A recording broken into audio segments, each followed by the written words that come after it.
대한민국 99%를 위한 편파 방송 나는 꼽살이다.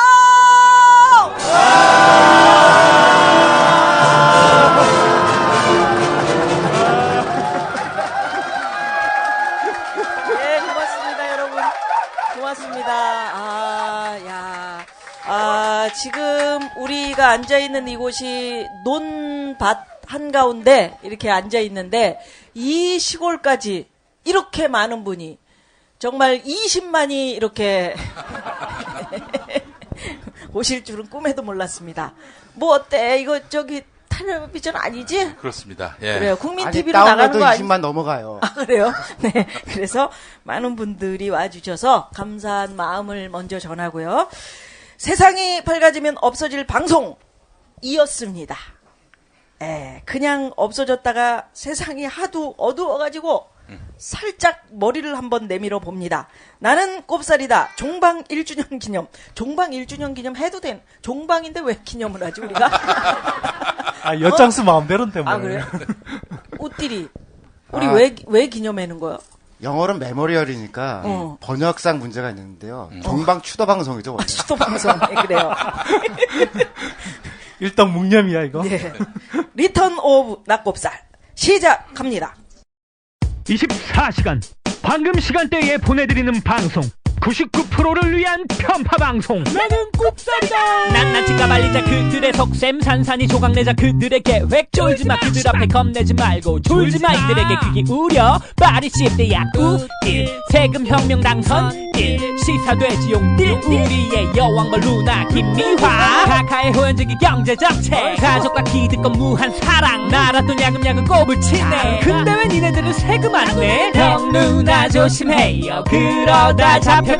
행복한 세상이 올 때까지 여러분은 계속 떠들어야 합니다. 계속 나는 꼽살이다. 예, 참 감개무량한 시간입니다. 마지막 우리가 방송했던 게 그게 언제지? 막방이 12월 20 며칠이었었는데 그죠? 예. 우리 용띠리가 아마 잘할 겁니다. 대선 직후에. 예. 예. 대선 직후에 이제 마지막 방송을 하고 마무리가 됐습니다. 네네. 1년 만에 모였네. 예, 그렇습니다. 어허. 1년입니다. 우리 한 자리에 모인 게 진짜 정말 오래간만인데 어떻게 잘들 지냈는지. 예. 제가 이제 용띠리. 작년부터 참 근데 많은 일들이 소개는 안 해? 있었습니다. 진짜 그것도 잊어버렸네. 소개는 안 해. 각자 좀 우리는 소개부터 해. 건너뛴 그래. 소개를 건너뛴 적이 너무 많아. 서계가 아니고 소개입니다. 자, 우리 선띠리. 예, 엄마 아파트로. 엄마 아파트. 공전의 히트를 쳤던 예, 선대인경제연구소 소장 선대인입니다. 반갑습니다. 선태입니다. 와!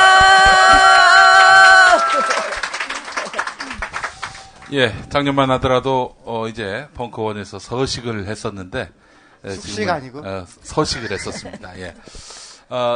그 사육을 당했다는 얘기도 이제 들었는데 지금은 우리 국민 TV에서 몸담고 있는 김용민입니다. 반갑습니다. 와!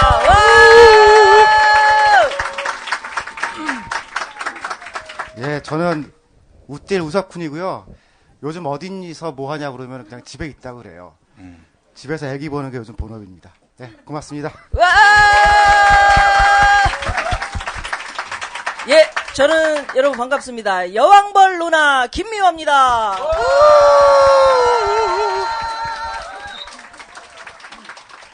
내가 소개하고 내가 제일 크게 와!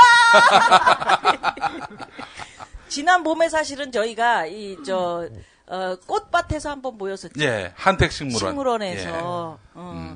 그때 봄에 재밌었지 우리 모였을 때. 그럼요, 가족들끼리 다 모여서. 네. 예. 오늘도 가족들하고 좀 예, 저는 가족들을 다 대동하고 왔습니다. 제인이도 왔어요? 네, 제인이. 산이도 왔더만. 아, 예. 예쁘더라. 산이가 오늘 제인이 오냐고 물어보더라고요. 그래서 선대인 소장의 딸 이름이 선제인입니다. 아하, 예. 제 딸이 좀 예뻐요. 예. 근데 영민님 아들 예. 산이잖아. 예. 산이도 되게 잘생겼어요, 씩씩하게. 멋지게 생겼지. 아빠 그래서 닮았지. 혹시 이 사돈을 맺는 일이 나중에 생기지 않을까. 네. 근데 이 막말하는 사돈을 맺어도 될까요? 그거 버릇 고쳐야 될 것 같아. 아니, 그래도 막말이 졸리는 말보다 낫다. 졸리는 말은 뭔데? 얘는 졸리 선생님 재우잖아요. 소장님. 사람들이 그래도 날 좋아해. 그죠? 나 잊어먹고 있어서 니네 둘이서 이렇게 적수를 두고 옛날에 막 흐르렁거리고 싸웠던 걸 잊어먹고 있었네. 아니, 상대는 안 되는데요. 아, 상대는 안 돼. 적수가 뭐야? 내가 맨날 당했죠. 사람들이 동정표를 주더라고. 우리 예비 사돈, 저는 영예 사돈이라고 부르는데 우리 영예 사돈님, 제가 막말할 때 주무시면 됩니다. 예. 제가 참 그 1년 동안에 무슨 또 아주 경사가 생겼냐면요. 1월 참 모두가 다 멘붕에 빠져 계실 때 우리 김호준, 주진우 유럽에 가 있었습니다. 유럽에 가 있을 때 김호준 씨가 급히 건너오라고. 그래서 저는 이제 일주일 정도 갔다 오려고 이제 딱 표까지 끊고 가기 전날에 이제 아내한테 얘기를 했는데 아내가 갑자기 눈물이 그렁그렁 쌓이는 거예요. 유럽에 갔다 오겠다라고 얘기를 했는데 눈물이 그렁그렁 맺히는 거예요. 이 완전히 김호준, 주진우와 함께 날르는 거 아니냐. 상당 기간 동안에 불안했구나. 이제 망명 생활을 하는 거 아니냐. 이렇게 생각을 했던 모양인가 봐요. 그리고 그렇게 해서 이제 하룻밤을 보내고 나서 돌아왔죠. 일주일 만에. 그런데 애가 생겼습니다.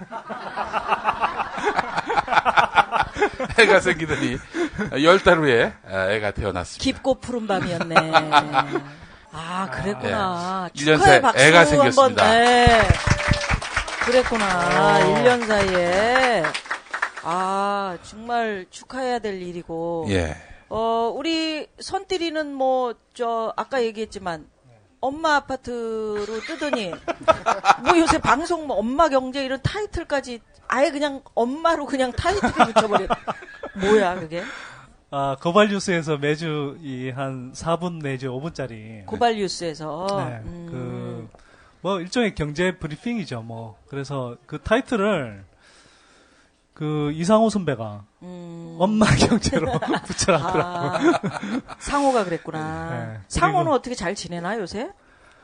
좀 힘들어서 이렇게 한번 쓰러졌었는데, 좀 그래도 원기를 많이 회복한 것 같고요. 그 쓰러진 얘기 해줄게요. 상호가 저 고등학교 시절 친구였거든요. 근데 작년 대선 바로 앞두고 저랑 제일 친했던 친구가 암으로 죽었어요. 아이고. 그래서 진짜 우울했는데 상호의 머리에 문제가 생겨가지고 걔도 쓰러지더라고요. 아이고. 그래서 이게 대통령 바뀌니까 뒤지는 거 아니나 그래서 다 때려치고 쉬라고 그랬는데 그래도 고발뉴스 열심히 하더라고요. 그러니까. 고발뉴스 회원 좀 해주세요. 상호는 몸뚱이도 괜찮은데. 머리가 안 좋아요. 머리가 안 좋구나. 그런 게 머리에 있구나. 이렇게 문제가 생긴 거거든요. 그거 문제가 머리가 안 좋으면 머리에 문제가 생기지. 내가 보니까 너무 과로를 하더라고. 과로. 그러니까 고발뉴스 하면서 이렇게 스태프들이 아직 훈련이 충분히 안 돼 있으니까 1인 한 4, 5역씩을 하는 거예요. 사실 김용민이 국민TV에서 하는 역할도 내가 보기엔 비슷하고. 얘는 몸이라도 좀 이렇게 있지. 일단 몸은 있는데. 사실 법원에서 MBC에 다시 복직시켜라 하고 이제 판결이 났는데 MBC에서 다시 항소한 거 아니야. 예. 그래서 지금 못 돌아가고 있으니까 본인 마음은 어떻겠어. 근데도 고발뉴스 열심히 하는 거 보니까 기특하기도 하고. 근데 힘내라는 얘기 해주고 싶고. 연구소는 어떻게 짭짤하게 잘 돌아가는지. 짭짤하게? 연구소. 제가 연구소 시작하면서 10년 안에 삼성경제연구소를 능가하겠다고 그랬는데 예. 지난 1년 동안 진짜 열심히 했고요. 능가하지는 못해도 적어도 견제할 수 있는 정도로는 키울 수 있겠다는 자신감이 좀 생깁니다. 오. 그래서 하여튼 오. 와우. 회원도 꾸준히 늘어지고 있고요. 그 매출이 어떻게 됐냐고, 그러니까. 그게 중요하지. 이게 영업 비밀입니다. 지금 시작할 때는 사실 저하고 이제 연구원 다른 한 명하고 딱 2명이 시작했는데, 지금은 5명 정도로 늘었어요. 그만큼 이제, 재벌이나 정치권 눈치 보지 않고, 이 독립된 목소리를 낼 수 있는, 그런 하여튼 울타리를 계속 만들어가고 있으니까요. 국민TV, 고발뉴스, 벙크원, 카페 호미의 자매품, 선대인 경제연구소도 많이 애용해 아, 주시죠. 얘는 여기서 또 꼽살에 껴요. 나 원래 나 꼽살이 꼽살이 있으냐. 인생이었어. 꼽살이. 맞아. 아니, 꼽살에 또 꼽살에 끼냐. 나도 카페 하나 차릴까 그럼? 그러니까 이거 후원할 때가 너무 많아가지고 너무 후원하다가 여러분들 거덜나시는 거 아닌지 걱정이 되고요.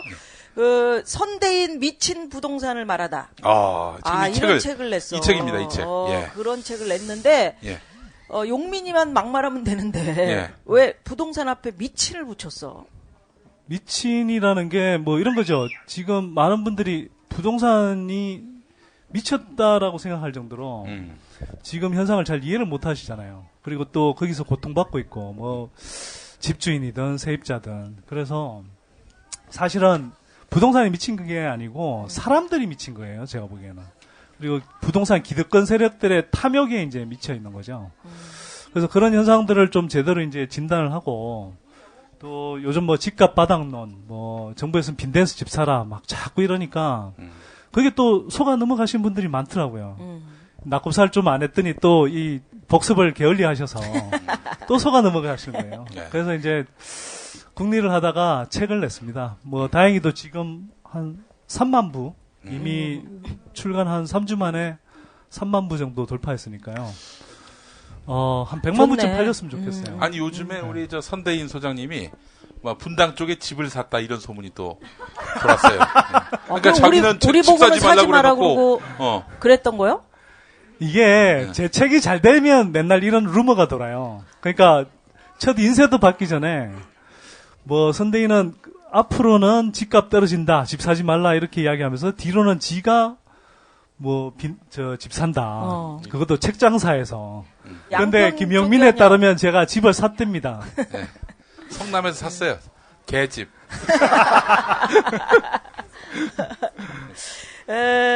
용띠리는 사실 뭐 그냥 사람들이 관심 없는 것보다는 뭐 검색어 1위 정도에 올라가고 뭐 이런 거 좋은 건데 네. 너무 버릇을 못 버리고 그냥 이상한 하여튼 뭐로 1위가 됐지? 예. 아니 근데 이제 애비나 딸이나 이게 막말이란 거예요. 그래서 이제 작물 애비 따님이라고 했더니 이것도 막말이라고 그러고 뭐 입만 열면 다 막말이라고 그러니 그게 그런 거구나 싶더라고요. 예. 얼마 전에 이제 박근혜 대통령의 행태가 박정희 유신 시대하고 별 다르지 않다 해서 애비나 딸이나 이렇게 흔히들 쓰는 말을 썼더니 이걸 갖고 막말이라고 막 청와대 대변인이 나서고 청와대 홍보수석이 나서고 새누리당 대변인이 얘기했는데 새누리당 대변인이 재밌어요. 이 기본적으로 저에 대한 정보가 없었던 모양인가 봐요. 김용민은 감옥에 갔다 와도 정신을 못 차렸다. 정봉주 의원하고 헷갈린 헷갈린 거야. 그래. 저는 지금요 유죄 판결도 받은 바 없습니다. 예. 보내고 싶은 거지 감옥으로 너를. 그 암신가 이게? 그래. 예. 국민 TV는 잘 돼가는지. 예, 정말 사실 나는 꼽살이다에서 협동조합 이걸 다루지 않았다면 생각도 못했을 정말. 미디어 협동조합이었습니다. 우리 미디어 협동조합 국민 TV는 낙곱살이 뿌리다 이렇게 보시면 될 것 같습니다. 정말 협동조합이 갖고 있는 장점들을 생각해 보니까 또 이것이 언론과 접목됐을 때 어떤 그런 이 좋은 파급력과 또 공정성 이런 것들이 유지될 수 있는 장치가 있나 봤더니 이 협동조합이 정말 보배더라고요. 그래서 그걸 토대로 해서 지금 한 19,000명에 이르는 실질 조합원들, 실질 조합원들이 지금 모였고요. 올해 안에 한 2만 돌파하고 내년 4월 1일 거짓말같이 TV 개국이 이루어지지 않겠는가 하는 그런 내년 기대를 4월 갖고 있습니다. 1일을. 예. 그럼 얼마 안 남았네. 그렇죠. 예. 지금 또 TV 선장으로 노종면 전 YTN 선생. 노조위원장께서 합류하셔가지고 얼마 전에 한 20명 정도 신규 요원들을 선발을 했습니다. 그러니까 아니 근데 왜 개국일이 만우절 날 시작하는 거예요? 그러니까 저는 라디오도 만우절에 시작을 했어요. 4월 1일에. 예. 4월 1일이 또 우리 선대인 소장께서 몸담으셨던 동아일보 창간 기념일이기도 합니다. 그렇죠. 몰라 나는 몰라 그런 거. 오래전에 떠났다는 거요. 예. 몸과 마음이 한꺼번에 떠났어. 사실은 이 카페 호미가 농사와 예술이 있는 카페라는 이름을 달고 이제 이 시골에 용인에 자리를 잡았는데 컨테이너 4개를 붙여서 만들었어요. 이 이야. 카페 호미를 만든 것도 사실은 우리 나는 꼽살이다 오. 녹음을 하면서 예. 우리 저 우띠리가 그 옛날에 그 얘기를 했잖아. 파리 너 진짜 소개 안 했네. 왜 하다가 이렇게 됐어? 너 소개 파리. 파리 10대학 그걸 왜 안 해? 아주 하다 보니까 아, 파리 10대학. 예. 예, 파리 10대학 졸업한 우석훈입니다. 그러니까 그 약간 좌파 학교인데요. 예. 프랑스 사르코지 대통령이 거기 나왔어요. 오. 대통령 나온 학교고. 저도 제 얘기 조금 할게요. 그 대선 끝나고 1월, 2월 올해 아무 계획이 없었어요. 그래서 제가 늘 살 때는 계획을 막 짜서 이렇게 하는 스타일인데요. 올해는 그냥 사람들 하자는 대로 그냥 막 했거든요. 그래서 아무 일도 되는 일이 없었고 아기가 잘 큰 일만 올해 잘 됐어요. 그래서 우리 아기가 이제 걷는데 아빠는 하고 엄마는 못 해요. 그래서 제가 아기를 보니까 이제 엄마를 못 알아보더라고요. 저는 올해 방송을 조금 많이 했어요. 많이 했고 경제방송 주로 했었는데요. 초반에는 시청률이 되게 안 나와서 마음고생이 좀 많았는데 다행히 연말에 시청률이 좀 잘 나왔어요. 그래서 선대인도 2번 내가 나오게 했죠. 그랬구나. 아니 제가 좀 출연을 해서 이제 저도 보고 좀 뭐 페북이나 트위터에 친구분들도 좀 보게 하시라고 이렇게 띄웠는데 정작 우리 집에서 SBS, CNBC를 찾아볼 수가 없어. 케이블이 안 나오더라고요. 여기. 양평, 용인 이런 데가 좀 취약하지. 아니 근데 그게 서울 쪽에서도 잘 안 잡힌대. 500번대 방송이라서 그래요. 아, 그렇구나. 근데 30분짜리로 시즌 1을 올해 마쳤고요. 내년에는 시즌 2가 1시간 정도로 늘어나요. 야, 네. 너는 왜 나는 안 불러니고 니들끼리 해먹냐? 그런 건. 아, 나도 방송 나가본 지 오래됐어. 그 경제 방송이라서. 누나를 위한 경제학이라는 책은 왜 낸 거야? 애들 이상한 애들이네. 누님 아직도 모르셨구나. 우리가 그냥 인기가 없으니까 누님 팔아먹은 거잖아. 그 아직도 모르셨어요? 방송 1년 동안 하고 나서? 아니, 책 표지에 내 얼굴을 딱 내고, 사실은 지들이 얘기해놓고, 그래서, 아우, 얘들이 그 누나를 이렇게 생각하는구나 그랬더니, 이것들이, 그래도 인세는 저희가 제일 많이 받게 해놨어요. 아, 그래? 인쇄 들어오고 있는 거요? 몰라, 많이 만져본 팔리면 기억이 또 들어올 없어. 거예요. 어찌됐건 내가 얘기하다가 끊어졌는데, 그, 파리 10대학 얘기를 하면서, 이게 발음이 자꾸 이렇게 돼서, 파리 10대학을 그 얘기를 하면서, 그때 우리 우띠리가 무슨 얘기를 했냐면, 우석훈 박사가 그 얘기를 했어요. 거기에는 학생들이 가는 식당에 과일을 마음껏 깎아 먹을 수 있게 거기다 해놨다, 싸놨다. 우리 학생들 너무 불쌍하다. 또는 우리 도심에 있는 장년들, 예. 청년들, 이런 예. 사람들 정말 건강한 먹거리 먹냐. 중국쌀, 찐쌀 우리 얘기했었죠. 예. 그 쌀이 들어오긴 들어오는데 얼마만큼 소비됐다는 사람은 없고 소비된 수입은 거는 계속 찐쌀이 되고 있고 그러니까 누군가는 먹을 텐데 어디 갔어 이거? 그게 어디 갔냐? 그러니까 이제 뭐 보이지 않는 곳으로 다 소비가 됐을 거다. 뭐 그런 얘기들 했잖아. 김밥집으로 많이 간다고 알고 있죠. 뭐 뿐만이 아니고 뭐 술도 막걸리도 만들고 우리 소주도 내리고 그다음 뭐 별별 거 뭐 다 만들잖아. 그래서 물론 그 중에는 좋은 쌀로 하는 분들 뭐 분명히 있지. 제가 그 얘기한다면 많이 바뀌었어요, 좋은 쌀로. 그래. 그게 방송의 힘인데 팟캐스트의 힘이에요. 그 다음에 여담인데요. 그 방송 하고 나서 영화협회, 그러니까 영화 하시는 분들이 영화 스태프들 다 젊잖아요. 20대, 30대니까 과일 먹을 일이 없어서 영화 현장에 과일을 싸놓고 먹을 수 있게 하자고 했다가 예산이 잘렸다는 거예요. 다시 한번 추진한다고 하더라고요. 그렇구나. 그래서 이제 누나가 생각을 한 게 우리 동네는 여러분 지금 와서 보시면 아시겠지만 논밭이 80%예요. 여기서 건강한 친환경 먹거리들이 많단 말이야. 살아보니까 9년 살았거든. 그래서 젊은 분들이 좀 좋은 공기도 마시고 겸사겸사 내려와서 우리 소농들 조금의 할머니 할아버지들이 하는 또는 귀농에서 하는 젊은 사람들의 먹거리 자기들 농부들이 먹는 먹거리를 같이 좀 나눠 먹고 뭐 그런 걸 해보는 게 좋을 것 같다. 그리고 여기서 뭐 또 계절 따라서 나오는 과일들 갈아서 좀 먹이고 이러면 참 좋을 것 같다라는 생각을 실천한 거지. 그래서 이렇게 이제 카페가 된 건데. 그래도 매출액 결국 6만 원 이러면 안 매출이- 되죠. 그거는 겨울이 좀 슬로우야. 평상시엔 잘 돼. 예. 아우 너무 비참해진다. 아까 매출 4만 원짜리도 한번 들어봤습니다. 아르바이트생 3명 쓰는데 그 돈을 못 줘가지고. 사재를 털어서. 예. 그나저나 우리 김미화 누님 지난 1년 동안에 참 마음고생 많이 하셨습니다. 근데 드디어 이 누명에서 벗어나셨어요. 어떤 누명? 아니, 나 그 누명 하도만 있어가지고. 논문. 아, 논문. 논문. 아, 논문은 제가 처음부터 얘기를 했던 거 아닙니까? 예. 우리 저 변군이 하도 뭐라 예. 그래가지고. 예. 아니다. 내가 실수는 있었지만 이거는 그 논문 표절에 해당하는 게 아니다라고 얘기했는데 예. 내가 얘기한 거대로 결론이 결론이 났어요. 난 거지. 예. 근데 그러나 세월은 오래 걸렸지만 예. 누나는 그런 누나예요. 예. 그럼요. 네. 그리고 또 그 논문은 확실히 유재석 강호동의 그럼 평판 평판과 관련한 그런 내용들로 어디에도 짜여진 없어. 독창적인 논문이었다라는 평가가 또 나왔었고. 뒤에 뭐 이 학문적으로 아주 뭐 우수한 논문이라고 그렇게 또 얘기를 하지. 네.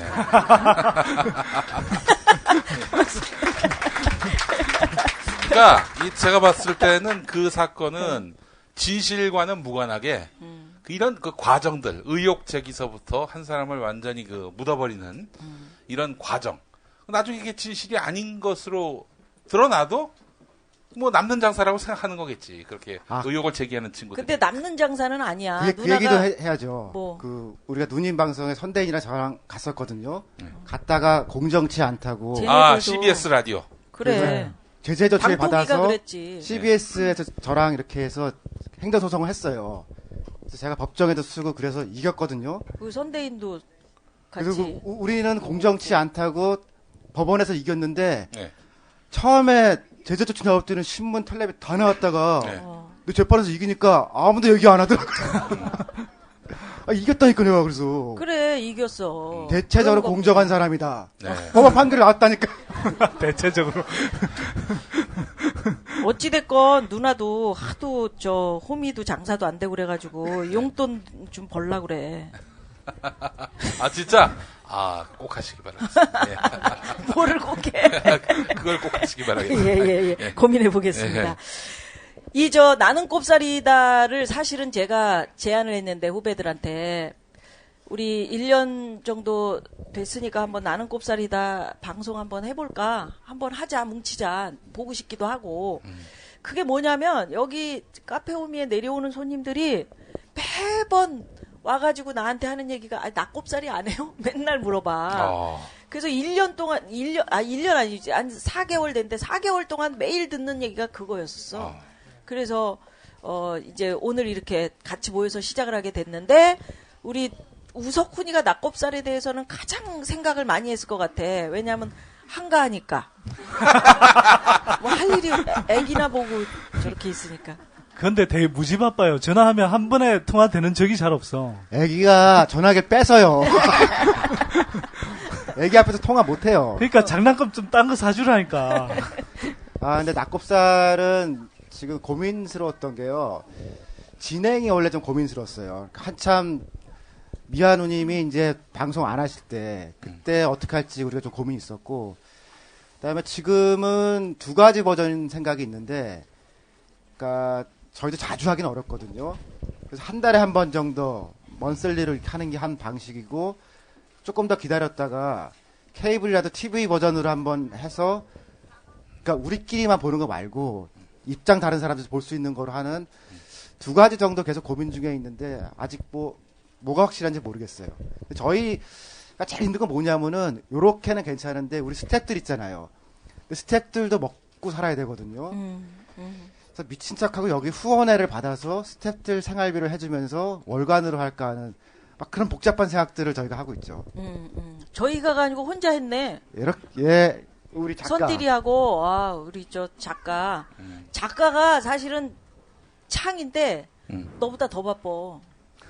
좀 바쁘더라고. 아까 보니까 막 와가지고 미친 듯이 뭘 쓰더라고. 그래서 너 뭐 쓰는 거냐? 그랬더니 돈도 안 내는 국민 TV 꼭 모아라.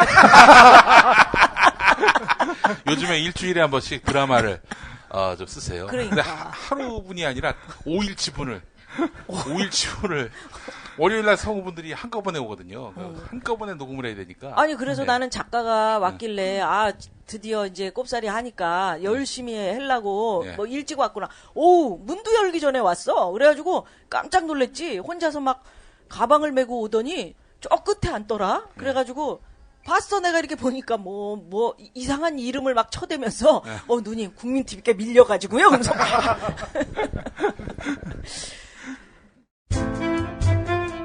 대선 전 존경하는 국민 여러분, 저는 우리 경제의 패러다임을 그동안의 양적 성장에서 질적 발전으로 전환하고 성장의 온기가 온 국민에게 골고루 퍼지게 하기 위해서는 반드시 경제 민주화를 실천해야 된다고 굳게 믿습니다.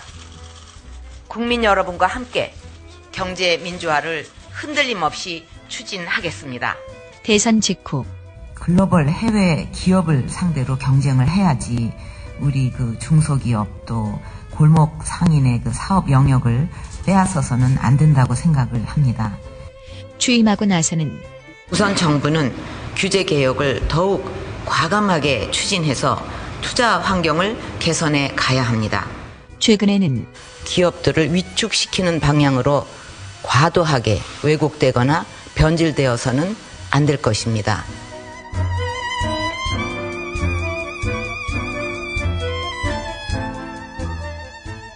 예, 사실 박근혜 정부가 출범하고 이제 9개월 정도가 됐는데 당선 때부터 따지면 한 1년 정도 된 거지? 1년? 네, 그렇습니다. 그렇죠.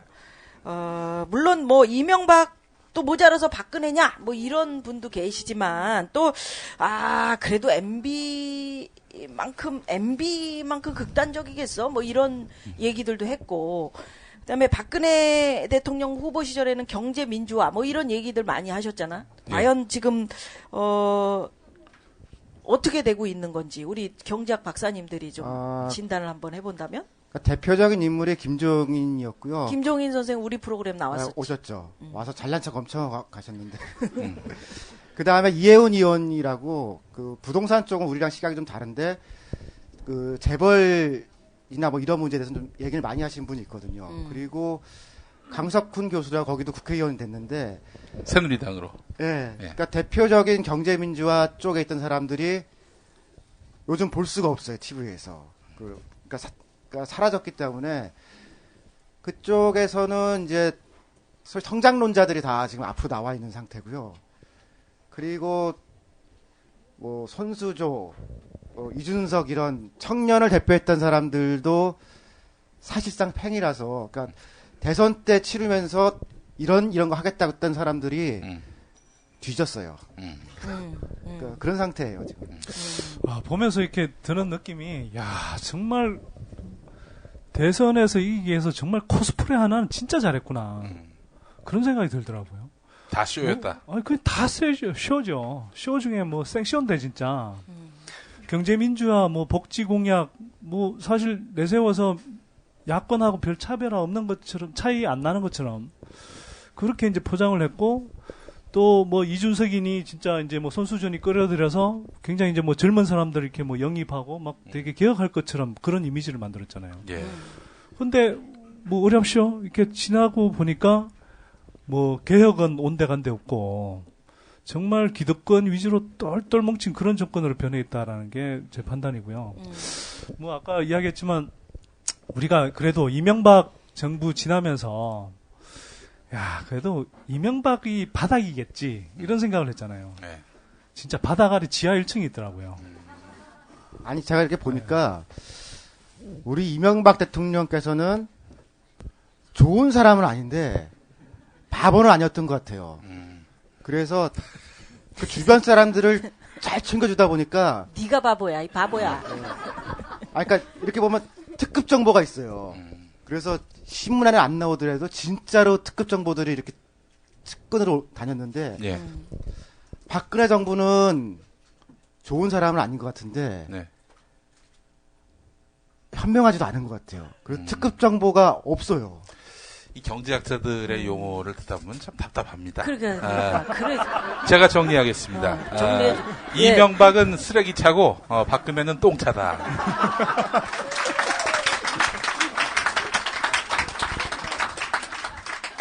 나는 제가 저렇게 막말을 해서 싫어요.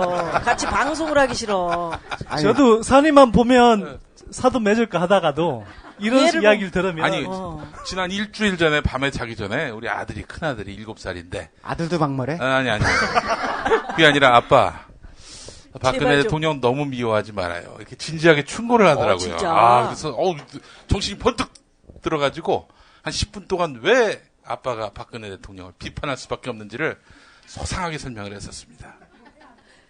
예, 여기서 말씀드리면 저는 박 대통령 사랑합니다. 방송 좀 해야 됩니다. 이게 사실은 아까 저 경제학자의 용어들이 어렵다. 예. 지금 우리 저 용띠리가 얘기했잖아. 예. 진짜로 낙곱살이 탄생한 배경이 그런 거잖아요. 박사님들이나 이렇게 좀 경제에 대해서 설명하는 분들이 방송에 나와서 뭐라고 막 이렇게 현란하게 얘기하면 사람들은 경제가 나는 어렵게 느껴지는데 지금 뭔가 지금 좋은 건가 보다. 그냥 이렇게 막연하게 그냥 그렇게 된단 말이지. 예. 그래서 그게 잘못됐는데 잘못됐다고 지적하는 학자들도 별로 없는 것 같고.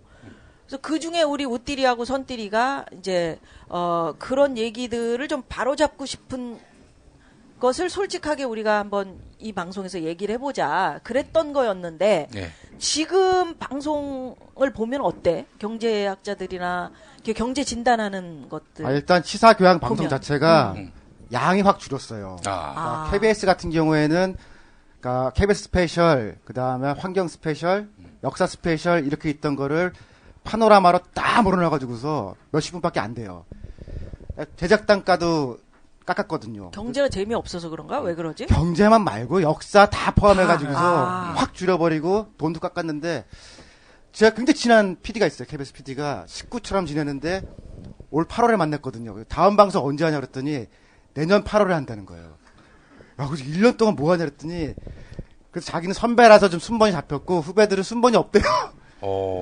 그러니까 아예 시사 교양 자체를 안 만드는 흐름으로 가는 거니까 경제만 얘기를 안 하는 게 아니고 환경, 역사 다 안 해요. 그래서 환경 방송은 네. 자연을 아름답게 그리는 방송, 역사는 고대, 혹은 옛날 거.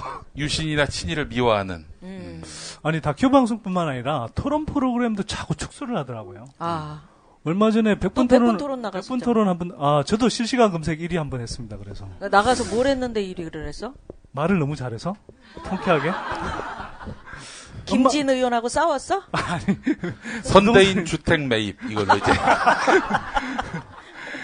계집 한 100채쯤 살 수 있는 재력을 가지고 있는데 내가 아니 그러니까 100분 토론이 실제로는 80분 토론이더라고요. 그리고 SBS에 토론 공감이라는 프로그램을 했었는데 이게 밤에 하는 게 폐지됐어요. 그리고 뭐 낮에로 돌렸다고는 하는데 낮에는 사실 또 잘 안 보고. 그래서 이제 이야기를 들어보면 뭐 토론 시청률이 잘 안 나온다 뭐 이런 이야기를 핑계를 대는데 언제는 시청률이 높았나? 언제는 시청률이 그러니까. 나왔냐. 그다음에 또 하나 이게 사실 시청률이 떨어지는 건 진짜 쟁점이 될 만한 이야기들을 제대로 이야기를 안 하거든. 거기다 거기에 적합한 패널들도 사실 안 부르고. 그렇게 걸러내니까 사실 재미가 없어지죠. 그래 재미가 없다고 핑계를 대면서 또 없애버리는 거야. 그러니까 사실 사람들이 제대로 이렇게 정보를 알 수 있고 뭔가 이 생각할 수 있는 그런 프로그램들이 계속 없어지고 있어요. 계속. 교양 프로그램이 없어요. 이런 거 생각하면 진짜 낙곱살 새로 해야 되나 사실 싶기도 하고. 그죠? 좀 책임감 같은 걸 느껴야 돼. 사람들이. 예. 근데 그런 게 없지 지금. 네. 어찌됐건 지금 밀린 얘기들이 하도 많은데 다 소화하기는 힘들고 오늘 한번 이제 굵직굵직한 거 위주로 얘기를 좀 해보면. 안녕들 하십니까? 다시 여쭙겠습니다. 안녕들 하십니까? 뭐만 말하면 정부, 뭐만 말하면 정권에 대해서 뭐 비판하는 사람, 뭐 대안 없이 비판하는 사람 또는 뭐만 하면 불법이다. 이런 이야기들 기본적으로 이젠 더 이상 식상에서 들리지 않습니다. 그렇지 않습니까? 이 자보들을 보십시오. 여기 들고 있는 티켓들부터 시작해서 저희 학교에 붙어있는 지금도 늘어나고 있다고 합니다. 지금도 저희 학교에 담벼락이 모자라서 옆으로 돌아가면서 자보들이 붙고 있다고 합니다. 저희 학교뿐만이 아닙니다. 서울시내뿐만이 아닙니다. 경기도, 서울 어디든지 간에 지금 자보들이 붙고 있습니다. 그거는 우리가 잘나서가 아니라 우리가 여태까지 말하는 것을 허락받지 못해서였습니다. 그런데 생각해보니 허락받아서 말하는 게 아니었습니다. 안녕들 하십니까?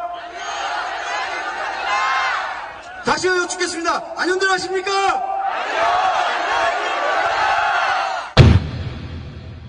요즘 여러분들 다 보셨겠지만 안녕들 하십니까? 요즘 화두가 되고 있는 키워드 대자보 하나로 시작된 게 아주 사회에서 열풍이 불고 있는 것 같은 그런 느낌. 우리 어떻게 새띨띨이들은 안녕 하십니까? 한번 물어본다면.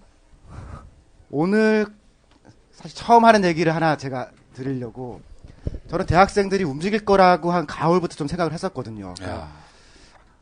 이유는 뭐냐면은 그러니까 내년에 이제 쓸 책 몇 권을 가지고 제가 막 준비를 하다 보니까 일본 대학생하고 한국 대학생, 일본 청년, 한국 청년이요 다 비슷해요. 굉장히 힘들고 먹고 살기 힘들고 집값 비싸고 결혼 못하고 애기 못 낳고 심지어 성욕도 잃고 있다는. 예, 초식남 현상 생겨서 연애도 줄고 섹스도 줄고. 근데 한 가지가 일본 학생하고 한국 학생이 다른 게요. 우리는 불타는 금요일이 있어요. 그러니까 일본은 고립된 청년들이 히키코모리라고 하잖아요. 혼자 틀어박히는데 이유는 몰라요. 근데 한국 학생들은 20대, 30대가 금요일이면 무조건 어디 가서 술을 먹더라고요. 그래서 돈이 많은 사람들은 비싼 강남에 가고 없으면은 없는 데로 가고 그것도 없으면은 포장마차를 가고 50대도 나름 가더라고요. 근데 그게 제가 보니까 고립으로 나오는 첫 출발이거든요. 근데 일본은 그 술을 안 먹었어요. 그러니까 불타는 금요일 없이 혼자 있다가 막 진짜 은둔형 활동이 되잖아요. 근데 우리나라 학생들은 올 봄부터 시작해가지고서 안 그럴 것 같은데 고시 보던 애들도 금요일 날은 막 가서 놀더라고요. 그래서 저렇게 움직이는 게 사회적 에너지가 되지 않을까라고 한번 생각한 적이 있었거든요. 근데 그런 게 기반이 돼서 소통을 하고 얘기를 하기 시작하니까 대자보까지 오는 이 밑에 깔릴 힘이 아닌가 그런 생각입니다. 어디 가셨어? 이 진행자가. 눈이 아니 시작하기 전에 갔다 와야죠. 아니 얘기하다 보니까 커피를 어느 분이 사주셔가지고 너무 많이 마셨어. 그러면 니네들이 때우고 그래야지. 이런 거를 방송에 막 내보내고 그러면 어떡해. 아니 우리는 아직 누님이 없으면 불안해. 그러니까 옛날에 그 무선 마이크를 이렇게 달고 야외 촬영을 해요. 예. 그럼 깜빡 잊어먹고 화장실 갈 때 이걸 끼고 가는 거예요. 그러면 이제 오디오 하시는 선생님이 다 듣는 거지. 예. 김미화 씨 오늘 체력 좋으신데 뭐 이런 거 있잖아.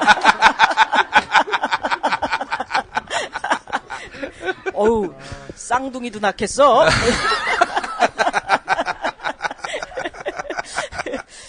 대자보 100개를 가지고 키워드를 뽑은 기사가 있었어. 그래서 누나가 보니까 1등은 당연히 안녕이고 스펙, 알바, 취업, 노동, 일자리, 비정규직, 학점, 토익, 불안 이런 키워드들이 등장을 했는데 이게 아마 요즘 젊은이들 우리 지금 우띠리가 얘기했지만 요즘 젊은이들의 고민을 그냥 고스란히 얘기해 주는 거 아닐까.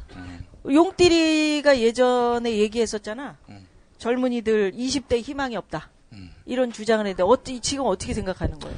아니 뭐 희망이 없단 말은 반어법이었고 반어법이라기보다는 뭐라고 그래야 되나 희망을 가지라는 얘기로 이제 좀 뭔가 좀 자극을 위한 그런 발언이었다고 보시면 될 텐데 근데 놀라운 양상은 뭐냐면 과거에는 내가 힘들다 이거였는데 내가 힘든 건 변함이 없는데 주변에 더 힘든 사람들도 돌아보자 이런 메시지가 너무든 굉장히 새롭게 다가왔습니다.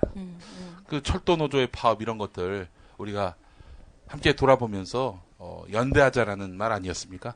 아, 솔직히 얘기해서 이번 안녕들 하십니까의 그 출발점은 그 코레일의 집단 직위해제 아니 수천 명에 이르는 그 직위해제로 결국 그 많은 사람들이 참 잔인무도한 현 정부의 그 노동 정책에 대해서 이제 분개를 하게 됐는데 아니 그 출발점이 되는 사람이 바로 그 코레일 사장 최연예 씨 아니에요? 그 양반이 지난주 일요일에 그 뭡니까? 저걸 발표를 했어요. 담화문을. 철도 노조의 불법 파업으로 국민들이 안녕치 못하다. 이걸 희화화하는 거야. 우리 국민들은 불법 파업으로 안녕하지 못합니다. 아니 이게 제정신이에요 이게? 아니 무슨 그 아줌마가 무슨 엄마의 심정으로 그런 걸 했어요. 엄마의 심정으로 수천 명을 직위해제를 했어요. 회초리를 든다고. 엄마의 심정으로 호적을 팠어.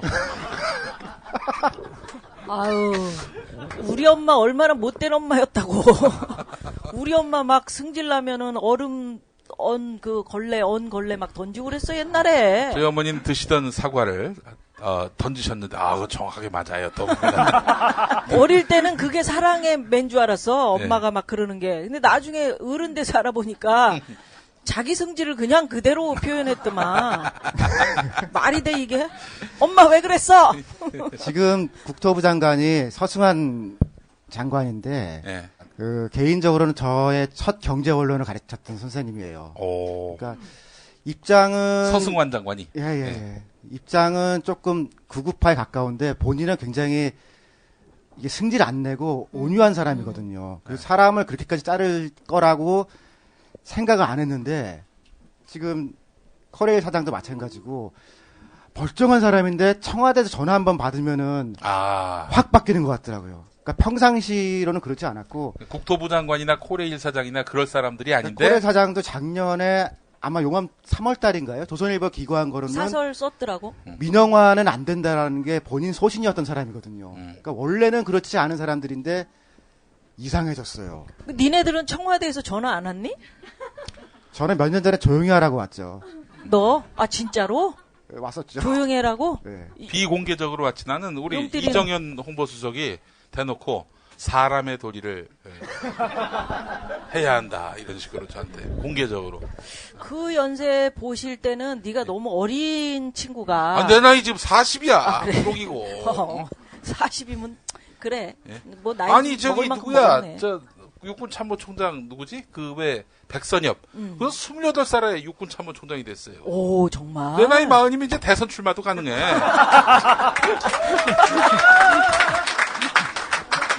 그리고 우리 선대인 소장하고 2살 차이입니다. 어린 나이가 아니야. 근데 무슨 아니 근데 왜 나를 기준으로 삼아? 내가 뭔 잘못이 있어? 아니 한기총에선 또 한국기독교총연합에서 나를 불량아 폐륜아라고 하는데 불량 폐륜 뭐 할 수 있어. 아는 아니야. 내가 지금 나이가 40인데 지금. 내가 어디 봐서 아야. 애기 셋의 아빠죠. 그죠. 알을 셋이나 두고 있는데. 지금 잘 쳤어. 에? 알을 셋이나 두고 있다. 잘 쳤어. 우리 선띠리는 어때? 전화 안 왔었어? 저는 뭐 불통된 지 오래입니다. 뭐가 불통이야? 아니 청와대하고 불통된 지 오래죠. 뭐. 옛날에는 뭐 소통이 있었어? 옛날에는 청와대에서 뭐 예를 들어서 국토교통 쪽에 뭐 자문을 구할 때 저한테 오라고 몇 번 연락이 왔어요. 근데 한 번도 안 갔죠. 뭐 간다고 해서 부럽다. 어느 정권 때 그러니까. 어느 정권 때? 이명박 정권 때 초기에 MB 때. 네, 초기에는 뭐 이게 낙곱살 하면서 저도 완전 찍혔는데 그 전에는 그래도 제가 꽤 그냥 전문가인 것처럼 그쪽에서 인식을 했던 것 같고 뭐 그래서 가끔 불렀던 것 같아요. 근데 뭐 제가 그때 전혀 갈 생각이 없었고 지금은 아예 뭐 끊겼죠 뭐. 그러니까 길게 보면은 청년들이 더 힘들어질 것 같아요. 그리고 시간제 일자리 같은 것들이 비정규직으로 더 나쁘게 만드는 거거든요. 거기에 진짜 충격받은 거는 55세 이상의 그러니까 사람이죠. 55세 이상한테는 파견직을 100% 하겠다. 그러니까 전 부분 열겠다는 거거든요. 그 얘기는 뭐냐면은 자기 찍어준 사람들 아니에요. 그 사람들한테 평생 비정규직으로 살라는 거거든요. 근데 일본하고 한국에 비해서 노동상이 다 나쁜데 한국이 한 가지 좋은 거는 파견은 우리 아직 막고 있거든요. 그러니까 비정규직은 뚫렸지만 파견만큼 막고 있는데 일본은 어떻게 돼 있냐면은 파견했던 파견 업체들이 대기업이 됐어요. 재벌이 됐고 파견으로 간 사람들은 빈민이 됐거든요. 근데 그게 뚫는데 그것도 자기 찍어주는 55세부터 뚫는다는 거예요. 그러니까 잠깐 비정규직하고 파견하고는 어떻게 달라? 비정규직은 뭐야? 그 회사에서 내가 뽑히는데 비정규직으로 뽑히는 거거든요. 그러니까 이를테면 A사라고 있으면 A사의 직원이 되는 거예요. 근데 파견은 A사랑은 상관이 없이 B사랑 계약을 하거든요. 그러면 B사랑 계약해서 A사에서 일하는데 월급은 B사가 A사에서 줘? 일부 가져가서 절로 주는 거죠. 환경미화 용역 같은 거를. 용역을. 그러니까 비정규직은 뭐 일용직도 있고 임시직, 뭐 기간직 이런 게 다 있는데요. 이제 파견제는 말 그대로 그러니까 A라는 회사가 있는데 B라는 회사에서 A 회사에 인력을 파견해 주는 거예요. 근데 중간에 이제 그러면 사실 그냥 바로 채용하면 되는데 B 회사에서 이 사람들을 고용해서 파견해 주는 거니까 그만큼 중간에 이제 삥링을 뜯는 거죠. 쉽게 말해서. 그러니까 소개비 같은 거. 20, 30% 네. 뜯어가요. 근데 지금 한국에는 삥땅 경제가 지금 너무 많아요. 뭐 예를 들어서 택배, 그 다음에 뭐 대리운전 이런 것들 다 업체들이 만들어 놓고 중간에 다 만들어 놓고 얼마씩 주더라고 수수료를. 근데 이게 수수료라고 그러잖아. 근데 공장에서 일하는 거는 아직 못하게 돼 있었거든 생산직은. 그걸 요번에 열겠다는 거니까. 일본은 그게 열려 있어? 열려 있어요. 그러니까 도요타, 혼다 이런 데서도 파견으로 자동차를 만들거든요.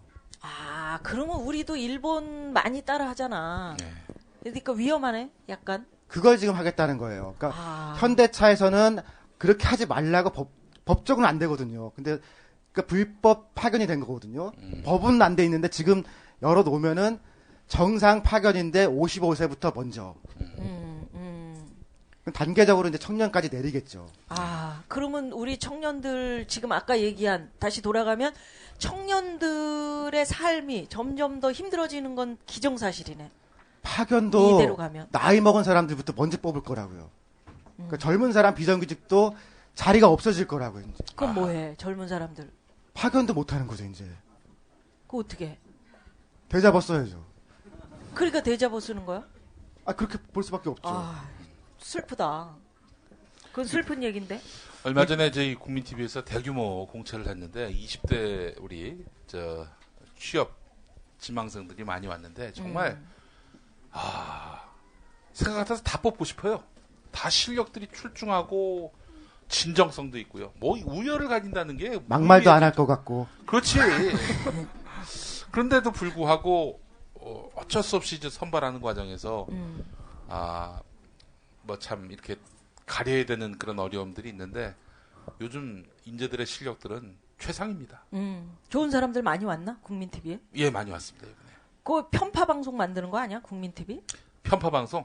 사람들이 뭐 어느 쪽으로 뭐 쏠릴 거다 뭐 이런 얘기도 하고 그래서. 근데 새누리당 이야기 쟤 보니까 절반 막말하고 애가 좀 시원찮아 뭐 이런 그 얘기들도 하고. 새누리당 이야기 절반하고 민주당 이야기 절반하고 이게 중립은 아니잖아요. 이게 공정은 아니고요. 기성 언론들이 이야기했어야 할 그런 이야기들을 국민TV가 하면 된다고 봅니다. 거기서 뭐 이미 다 공정성이 확보된다고 보고요. 지금 기성 텔레비전 방송들 보십시오. 뉴스에 동물 얘기, 날씨 얘기, 그런 거밖에 없어요. 솔직히. 왜 김정은 눈썹 민 것도 눈썹 나왔어. 이야기. 김정은 눈썹 얘기 나와. 난 무슨 저기 배우 김정은 씨 눈썹 얘기인 줄 알았어. 아니 뉴스가 나올 게 없어가지고 김용민이가 애비나 딸이나 했다고. 이게 메인 뉴스 3번째 곡지로 나온다니까. 그래서 이게 진짜 내가 40도 됐고 해서 나의 말 한마디가 이렇게 엄청난 파급력을 미치는구나. 대권 출마를 고려해봐야 되겠다만 그런 마음을 갖겠다니까. 근데 잠깐만 얘기를 하면은 그러니까 KTX 얘기 좀 이따 할 거거든요. 그 얘기, 의료 민영화 얘기, 그다음에 55세 이상의 그 파견 100% 이게 내년에 하겠다고 거의 같이 결정돼 가지고서 같은 때 나온 거예요. 근데 KTX에 너무 눈이 가다 보니까 노동 조건이 바뀌는 거나 이런 것들은 눈 돌릴 차례가 없는 거예요. 그리고 신문도 안 다뤄줘요. 그렇지. 근데 최근 몇 년 동안에 이렇게 일자리가 늘어났다고 뭐 전 장관은 뭐 고용 대박이라고 막 헛소리하고 그랬었잖아요. 근데 어떤 일자리가 늘어나냐 하면 정말 눈물겨워요. 이게 이제 50대 정규 직장에서 쫓겨나서 이제 나와서 어쨌거나 이제 아래로는 대학생 아들, 뭐 아들 딸 있고 뭐 또 봉양해야 될 부모님 있고 이러니까 먹고 살기 위해서 이제 자영업을 차리는데 자영업을 하기나 이제 영세 서비스업을 차리는데 다 이런 거예요. 예를 들어서 뭐 말은 분류는 그럴 듯하죠. 뭐 시설 뭐 저 관리업 뭐 이렇게 돼 있는데 그게 다 청소부, 뭐 경비원 이런 분들이고요. 뭐 운수업 이렇게 돼 있는데 그거 뜯어보면 다 대리운전, 택시, 택배. 대리운전 운수업이야? 그러니까 그렇게 분류가 돼 있는데 종사자다. 그게 고용 대박이라고. 그러니까 그런 일자리들이 늘어난 거예요. 근데 그걸 지금 하고 안 그래도 지금 가뜩이나 그쪽으로 늘어나고 있고 일자리 질이 형편없이 나빠지고 있는데 겨우 한다는 게 대책이라고 내놓은 게 뭐 파견제 이걸 뭐 55세 이상에 늘려주겠다. 이건 대놓고 그냥 그쪽으로만 가라 이런 이야기죠. 그래요. 또 열받기 시작하네. 아유, 예, 선대인 열받으면 우리가 졸기 때문에 얘는 말을 길게 해. Yeah. 명함 내밀만한 일자리 따기 마치 구름낀 하늘에서 별자리 찾기 중국산 찐살 먹고 망가진 장기 올라간 기름값만큼 무거워진 차키 왜 1년 365일을 땀 흘려 노력해도 불행해지는 거지 내 삶은 러닝머신 죽어라 달려봐도 왜 늘 제자리인 거지 속고만 살았던 우리 눈높이가 만든 모피아들의 유토피아 삐뚤어진 글씨만 찍는 윤전기가 던진 낚싯대에 걸린 물고기가 바로 우리 늘 낚이지 그러니까 한 바퀴지 문제는 경제의 자리에서 밝히지 여왕벌 누나와 선오용띠리가 들려주는 이야기 나는 꼽살이다 정치는 쫄지마 경제는 속지마 속지마 속지마 정치는 쫄지마 경제는 속지마 속지마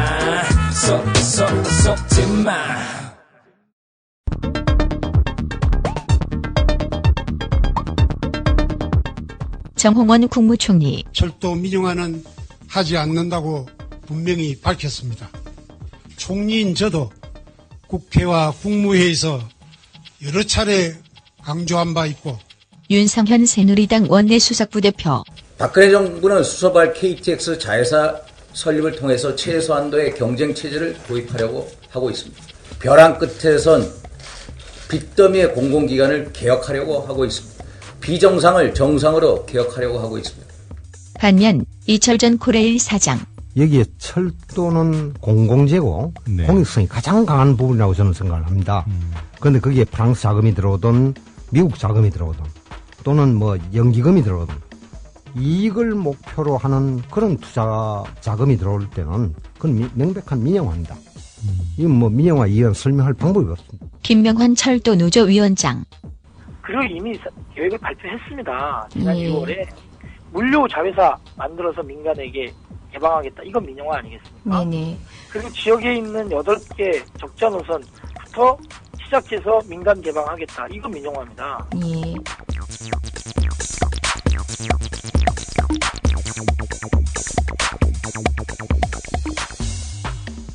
우리가 이제 세부적으로 조금 더 심도 깊게 들어가 봅니다. 철도 민영화, 우리 얘기하죠. 철도 민영화라고 얘기하지 말아라. 이거 대통령이 지금 1년 정도 되고 잘 좀 일을 하게 도와줘야지. 계속 발목 잡기 하는 거 아니냐. 민영화 아니다라고 지금 강하게 얘기하고 있는 거거든. 그래서 헷갈린다고 사실. 나 같은 사람은 몰라요. 그러니까 진짜 우띠리가 한번 얘기를 해봐. 지금 어떻게 되는 거야? 이거랑 비슷한 일을 98년도 IMF 경제 위기 때요. 그때는 우리 달러가 없었잖아요. 그러니까 한전이라도 팔아야 되는데 한전을 다 팔 수는 없으니까 쪼개서 팔자는 얘기를 DJ 때 했었거든요. 그래서 한전은 발전 다 팔고 송전만 갖고 나머지 회사를 5개를 쪼개가지고선 팔겠다라는 식으로 해서 분사를 만든 적이 있었거든요. 지금 이게 보니까 선로는 모기업이 갖고 운행은 주는 자회사를 만드는 거 아니에요. 그때 한전을 민영화하기 위해서 했던 조치랑 거의 똑같거든요. 그러니까 일단 쪼개놓고 나면은 민영화가 쉬워요. 그리고 지금 정부에서 얘기하는 거는 경쟁을 얘기하는데요. 경쟁은 이를테면은 선대인하고 저하고 경쟁을 한다 그러면 이건 돼요. 왜냐하면 우리는 둘 다 못생겨서. 그러니까 참나 나원 참. 야, 네가 할 말이 되냐 그게? 그냥 둘 다 띨띨해서로 가자.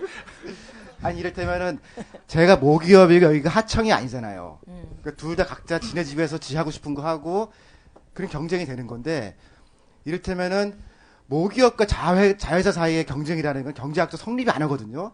그러니까 한전과 이렇게 서울발전, 남동발전부, 한수원이 업무 지시관계예요. 거기가 경쟁이 아니잖아요. 그러니까 그 발전 자회사 주주총회 가보잖아요. 그러면은 지식경제부 과장도 아니에요. 사무관 1명, 한전의 처장 1명 그렇게 와서 둘이 앉아서 박수 치고 끝나거든요. 그 둘 사이의 경쟁이라는 거는 있지가 않은 경쟁이에요. 그러니까 비슷한 거나 각자 운영되는 것들이 경쟁하는 거지. 모기업과 자기업 사이의 경쟁은 종속만 있어도 그 경쟁이 있어요. 그 두 가지 다 지금 그러니까 매각 조치도 사실은 그 한전이 했던 거다. 그리고 모기업 자기업 사이의 경쟁이라는 거는 성립이 안 하는 개념이거든요. 자, 지금 있잖아. 우리가 하도 오래전에 얘기를 해가지고 이 KTX 수서역에서 출발하는 거 요거 민영화 얘기는 MB 시절부터 계속해서 얘기를 했던 건데 지금 어떻게 되는 거야? 그러니까 수서역에서부터 어디까지 가는 거 알짜를 띄워주겠다는 거지 어디다가? 제가 이 철도 매니아이기 때문에 제가 설명을 아주 쉽게 막말을 그래. 섞어서 좀 하겠습니다. 지금 KTX가 어디서 출발하죠?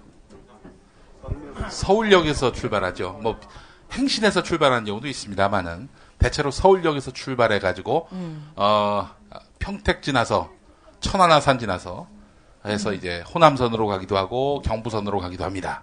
자, 그런데 앞으로 수서에 역을 만들어 가지고 평택까지 라인을 잇는다는 겁니다. 평택서부터는 기존의 KTX 라인으로 이제 가는 거고요.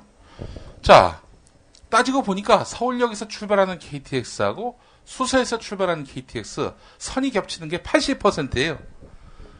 그러니까 선이 같은 게 80%면 이게 경쟁에 할 의미가 없는 거거든요. 우리가 통상 생각해 보세요.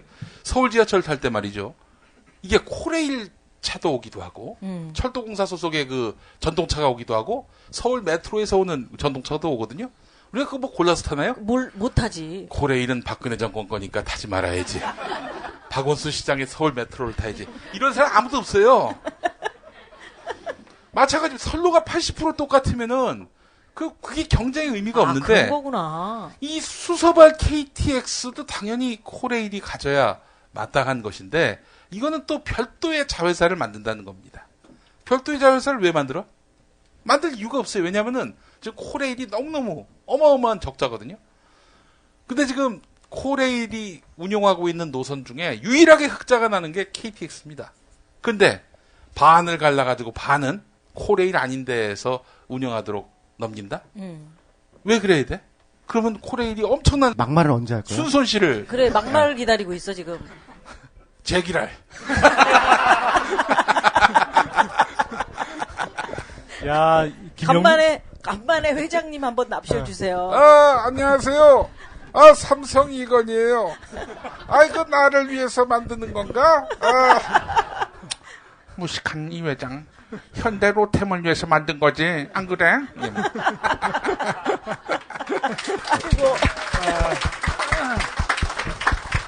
아니 그러면 국토부 장관이 얘기한 건 뭐야? 예. 그거 자기가 뭔가 이게 면허를 줄 때 민간에다가 하면 뭐 면허를 박탈하겠다 뭐 이런 얘기하는 건 뭐야? 이 이야기가 뭐냐? 수서에서 출발하는 KTX는요 주로 강남 고객들이 이용할 거란 말이죠. 그럼 알짜야 알짜. 이 코레일이 이걸 포기한다는 거는 스스로 손해 보겠다는 얘기거든요. 이래서 일단 자회사 만들 의미가 하나도 없는 건데도 무리하게 만든단 말이죠. 자, 그런데 이제 새로 만드는 자회사는 뭐냐면은 41%가 코레일 지분이고요.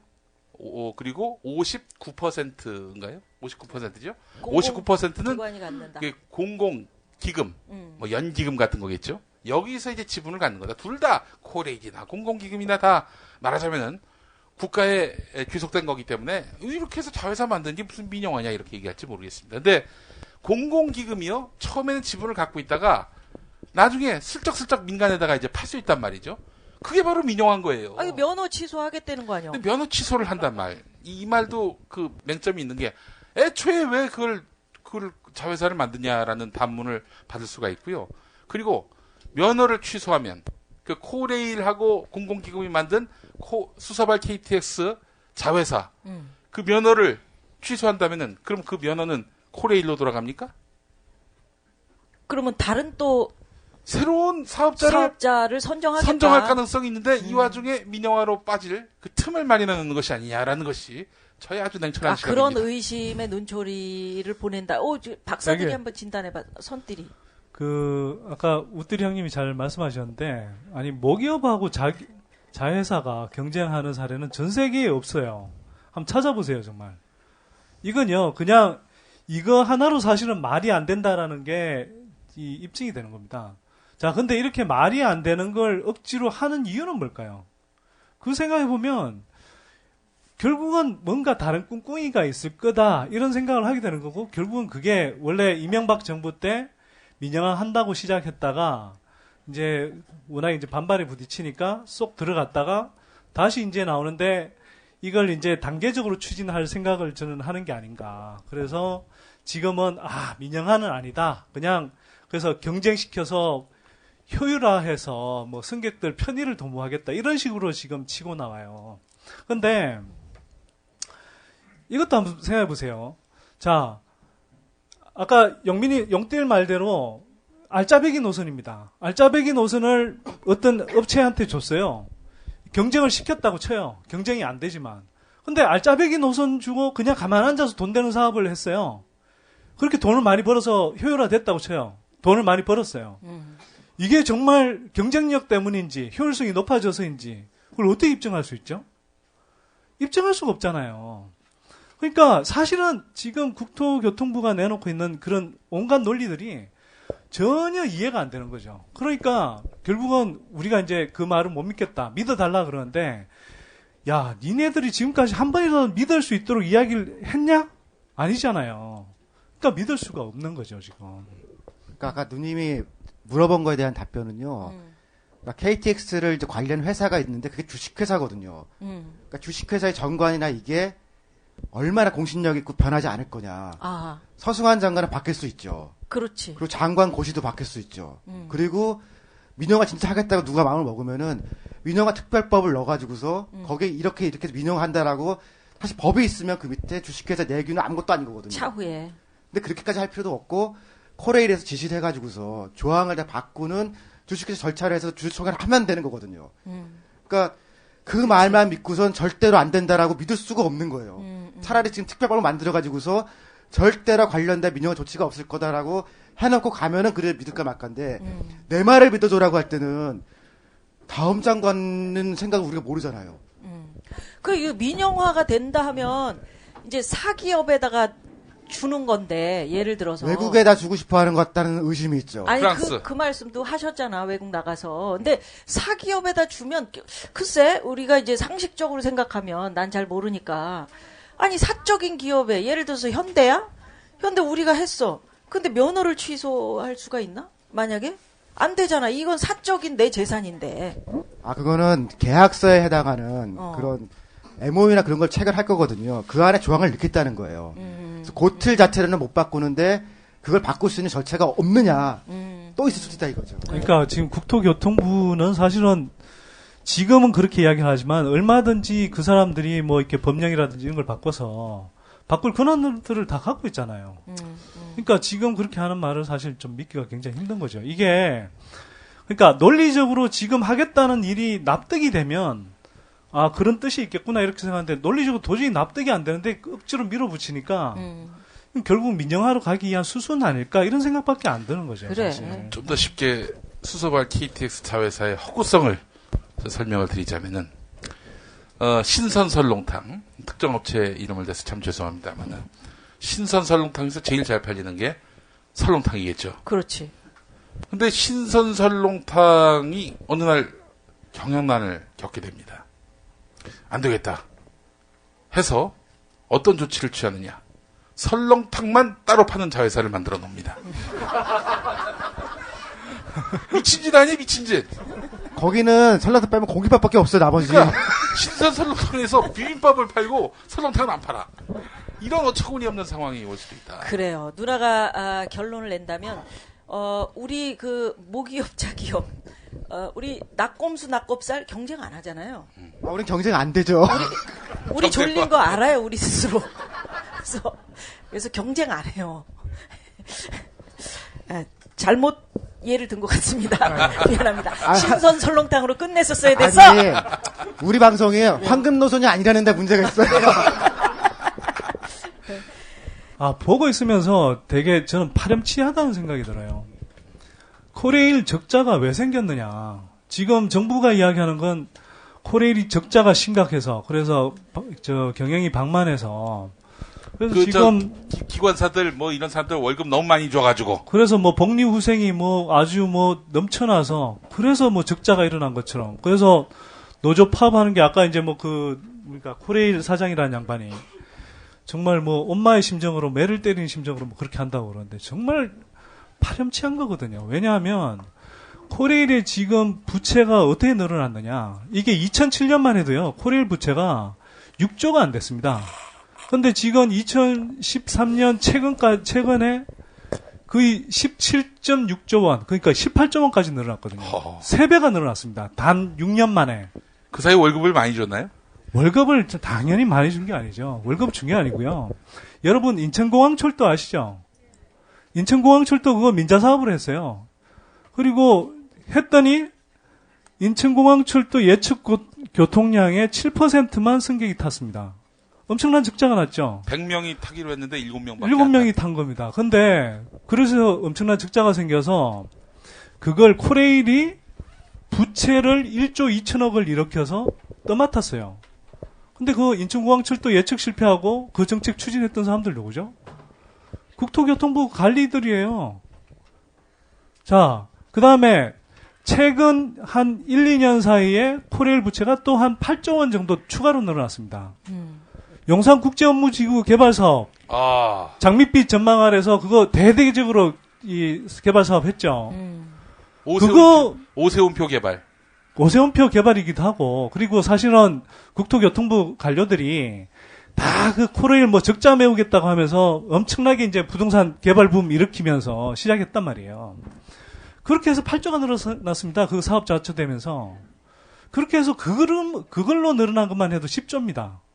그리고요, 경부고속철도 이런 사업하면서 이게 사업비가 엄청 들어가요. 당초에 예를 들어서 경부고속철도 같은 경우는 4조 5천억 예산 잡았는데 그게 한 5배가 투입이 된 겁니다. 그런 식으로 엄청나게 토건, 그 다음에 부동산 개발한다고 그러면서, 그리고 교통수요 예측 못한다고 그러면서 다 토건적들 퍼주면서 그렇게 해서 엄청나게 부채 쌓아놓은 겁니다. 그리고 그걸 허가한 사람 누구죠? 그걸 제어 못한 사람들 누굽니까? 부채 정책 실패로 늘린 사람들 누굽니까? 국토교통부 난리들 아니에요. 그리고 그게 영합했던, 눈치 보면서 아부했던 코레일 사장들이고 역대. 그 사람들이 책임을 단 한 사람이라도 지는 사람이 있습니까? 지네들이 다 일버려놓고 부채 져놓고. 그게 다 우리 빚이지. 그럼요. 그렇게 해서 떠넘기기는 어디로 떠넘기나? 지금 코레일 노동자들 그 노동자들한테 떠넘기고 있는 거예요.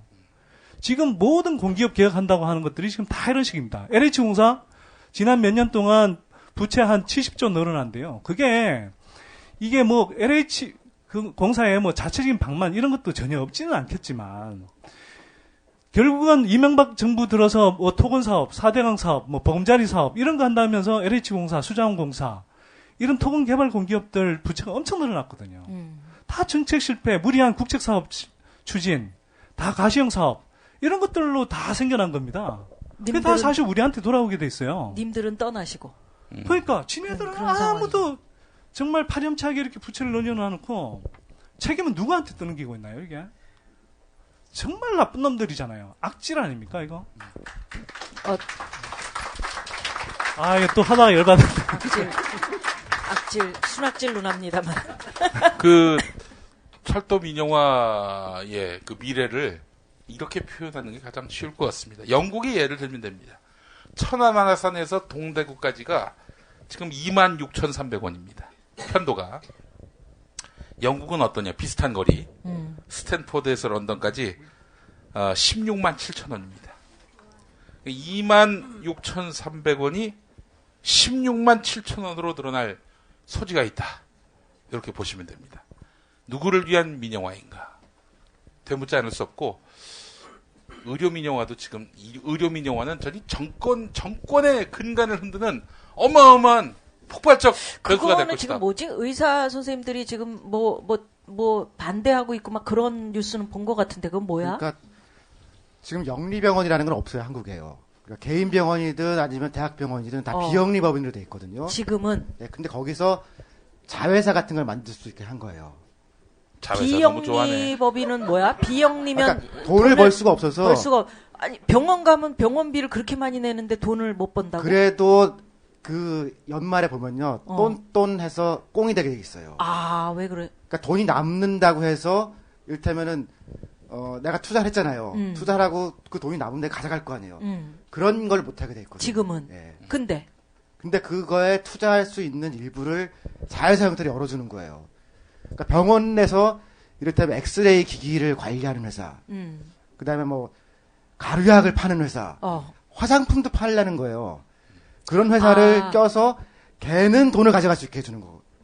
그러면은 그 병원에서 당연히 돈을 환자한테 더 뜯어낼 거 아니에요. 더 뜯어내면은 이 투자사가 돈을 벌 거 아니에요. 그러니까 이거 간접적으로 좀 돌리면서 민영화가 아니라고 하는데 환자 돈을 지금은 이익으로 빼갈 수 있게 바꾼 거니까 민영화 단계다라고. 근데 의사 선생님들이 왜 불만을 가지고 있어? 그렇게 하면요. 투자사가 생기니까 얘들은 대자본이 들어올 수 있을 거 아니에요. 삼성 정도는 못 들어온대요, 기준상. 근데 다른 아니 왜 내가 못 들어가?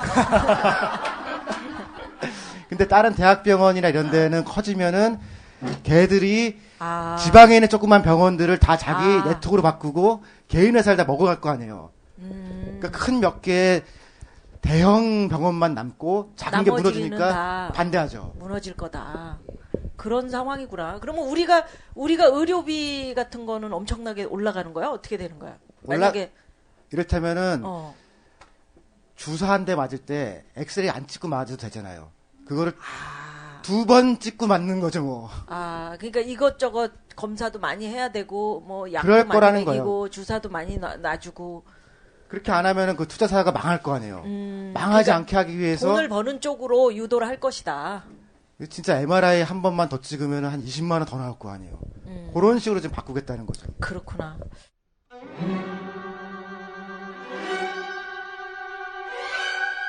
박근혜 정부가 내놓은 주거정책 중에 야심작이라고 할 수 있는 것이 바로 행복주택이죠.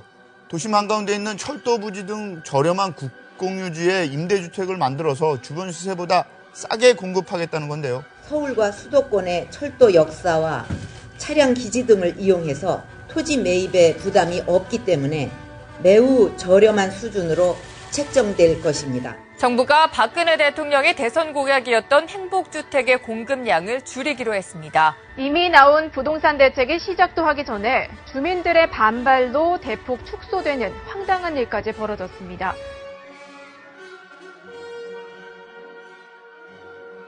결국 서민위한다는 정책은 시작하기도 전에 좌초. 박근혜 정부 결국 또 다른 의미의 행복주택 정책을 펼치는데 그것은 바로 부자들이 행복한 주택 정책. 주택 경기 활성화를 위해 다주택자 양도세 중과 폐지를 내용으로 하는 소득세 법안과 주택 법안이 통과된다면 당장 건설 투자, 주택 투자 증가로 연결되어 1조 5천억 원 이상의 경제 효과도 기대됩니다.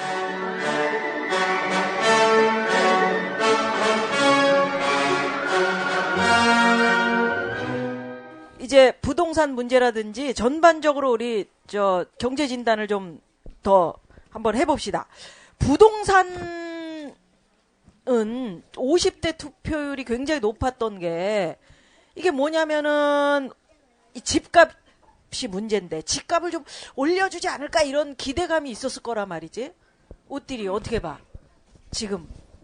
근데 하여간 굉장히 곤란한 건 뭐냐면요. 그러니까 통계상으로 보면은 늘 한국의 절반은 집이 없어요. 그 절반만 집이 있고 절반의 집을 가진 사람 집값을 올리면요. 전세나 월세는 집값에 연동되니까 나머지 50%가 뒤지게 돼 있는 거거든요. 조금만 생각을 해보면은 그렇게 찍으면 안 되는데 그렇게 찍더라고요. 아니 근데 지난 대선 때 어떤 분을 만났는데 아주 적나라하게 얘기하더라고요. MB가 뻥친 거 다 안다. 사기 쳐가지고 인마이 포켓한 것도 잘 안다. 그러면 또 박근혜가 많이 모자란 거 안다. TV 토론회 그 세 차례 보고 과연 저런 4차원이 세상에 또 있겠는가 모르는 바 아니었다. 그럼에도 불구하고 박근혜를 왜 찍었는 줄 아느냐. 거품이나마 이 집값을 유지해 줬기 때문에 이명박을 찍었고 박근혜를 또 선택하는 거다. 난 이런 얘기를 들었어요, 형님. 그래. 최근에 정말... 분당에 개집 샀다는 선들이. 뭐 집값에 대해서는 잘 알 테니까. 네, 개집 갑부가 되겠어요, 이러다가. 정말 재밌는 게요. 2012년 12월 19일 딱 끝나고 나서부터 부동산 거래가 늘어요. 그리고 집값이 떨어지는 집값이 올라갑니다. 정부가 무슨 조치를 취한 게 아니거든요. 그러니까 박근혜 정부가 집값을 좀 떠받쳐주지 않을까. 그리고 실제로 그 기대에 부응하기라도 하듯이 4.1 부동산 대책 나왔잖아요.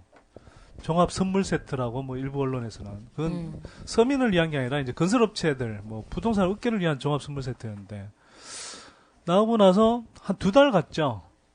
그리고 2달 가고 나서 또 이제 828 대책 내놓고 또 2달 가다가 안 되니까 12.3 후속 대책 내놓고 대책이 참 많이 나왔었지. 참 대책 없는 정부가 대책은 진짜 많이 내놔요. 그런데 이게 제가 아까 뭐 제 책 제목 얘기하면서 좀 그랬지만 정말 마음이 아픈 게 그 20대의 90%는 월세나 전세를 삽니다. 그 다음에 30대는 한 70%. 그 다음에 40대도 한 55% 정도는 전월세를 살고 있어요. 그러니까, 한 40대까지는 사실은 집주인 입장이 아니라 집을 빌려서 사는 사람들 입장이거든요. 근데 정말 전 국민의 한 절반 가까운 사람들이 여전히 무주택 서민인데, 대책 내놓을 때 무주택 서민들 만나서 무슨 뭐 대책 내놨다는 그런 이야기 들어보셨어요, 여러분? 단 한 번도 없죠? 그런데 문제는 정부뿐만 아니고요. 야당도 그럼 똑 부러지게 무슨 이렇게 세입자들 위한 정책을 내놓느냐. 맞아. 그러니까 그게 너무 답답하고 안타까운 거예요.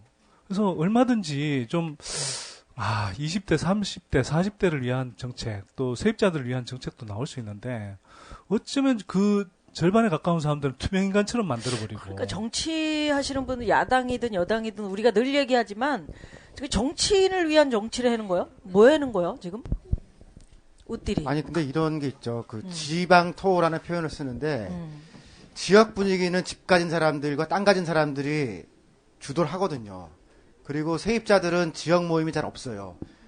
그 다음에 한국에서 제일 튼튼한 조직이 아파트 분유회거든요.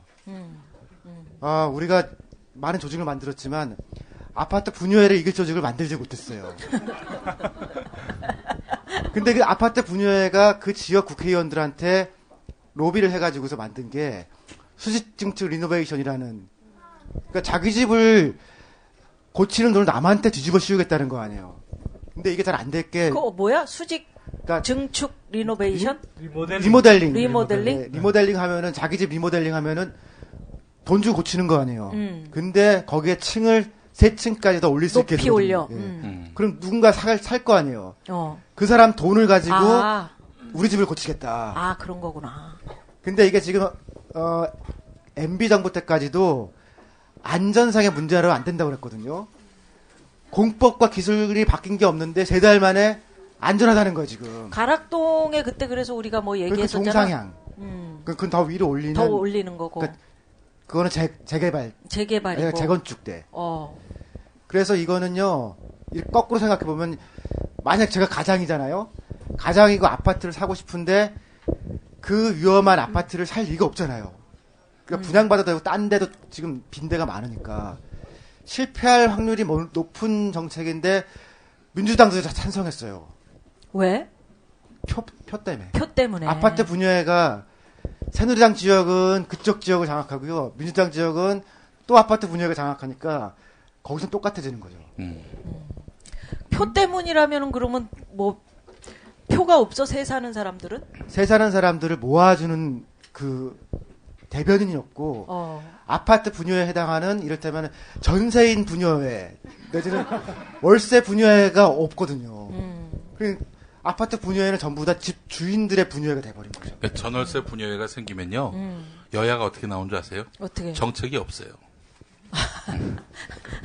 표를 잃기 싫으니까 표를 잃지 않기 위해서 하는 거지. 모든 정책이. 예, 제가 봤을 때 표를 얻기 위해서가 아니라 표를 잃기 싫어서.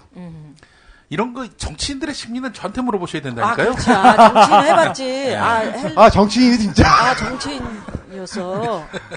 막말해갖고 내려온 그분이세요? 재건축은 이제 낡은 저층 아파트를 주로 이제 새로 헐고 이제 새로 짓는 걸 이야기하는 거고요. 수직 정축 리모델링은 그걸 새로 헐고 할 수는 없으니까. 예를 들면 뭐 일기 신도시 아파트들 다 한 뭐 10층, 15층씩 지었거든요, 이미. 그걸 이제 부수고 새로 이제 올려봐야 뭐 용적률도 크게 안 늘어나고 그러니까 지금 있는 상태에서 몇 층을 더 올려줄게. 원래는 그냥 리모델링이라 그러면 자기 사는 집을 그냥 수리하는 거거든요. 사실 자비로 다 해야 돼요. 근데 그걸 이제 그 신도시 주민들이 이제 계속 해달라 그러니까 이제 몇 층을 더 올려서 그걸 분양해주면 그만큼 이제 사업비에서 좀 이렇게 조달을 할 수 있겠다 이런 이야기를 하는 건데요. 일기 신도시들 지을 때 급하게 짓느라고 바닷가에 모래를 되게 많이 사용했어요.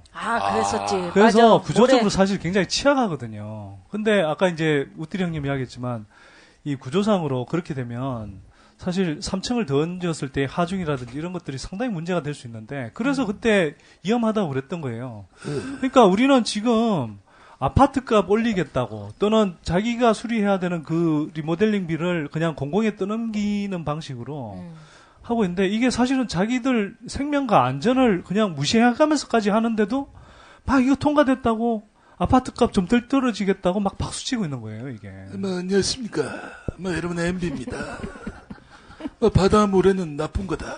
그렇기 때문에 4대강 모래를 박으라 했는데 왜 박하지 않고 있는가. 이런 확신을 갖고 있다. 4대강 모래는 쓸려갔다. 행복주택은 뭐야? 행복주택 규모가 굉장히 많이 축소가 됐던데 공약 아니었어? 이거 예, 공약이었는데 아까 저희가 KTX 얘기하면서 코레일 얘기했는데 코레일 철도 부지들이 일부 있어요. 그러니까 MB 시절에 했던 보금자리 주택은 좀 외곽 지역으로 이렇게 하자는 건데 그 문제가 많잖아요. 가난한 사람들 너무 밖으로 보내니까 시내로 들어오게 하자라고 해서 철도청 부지를 활용하는 거예요.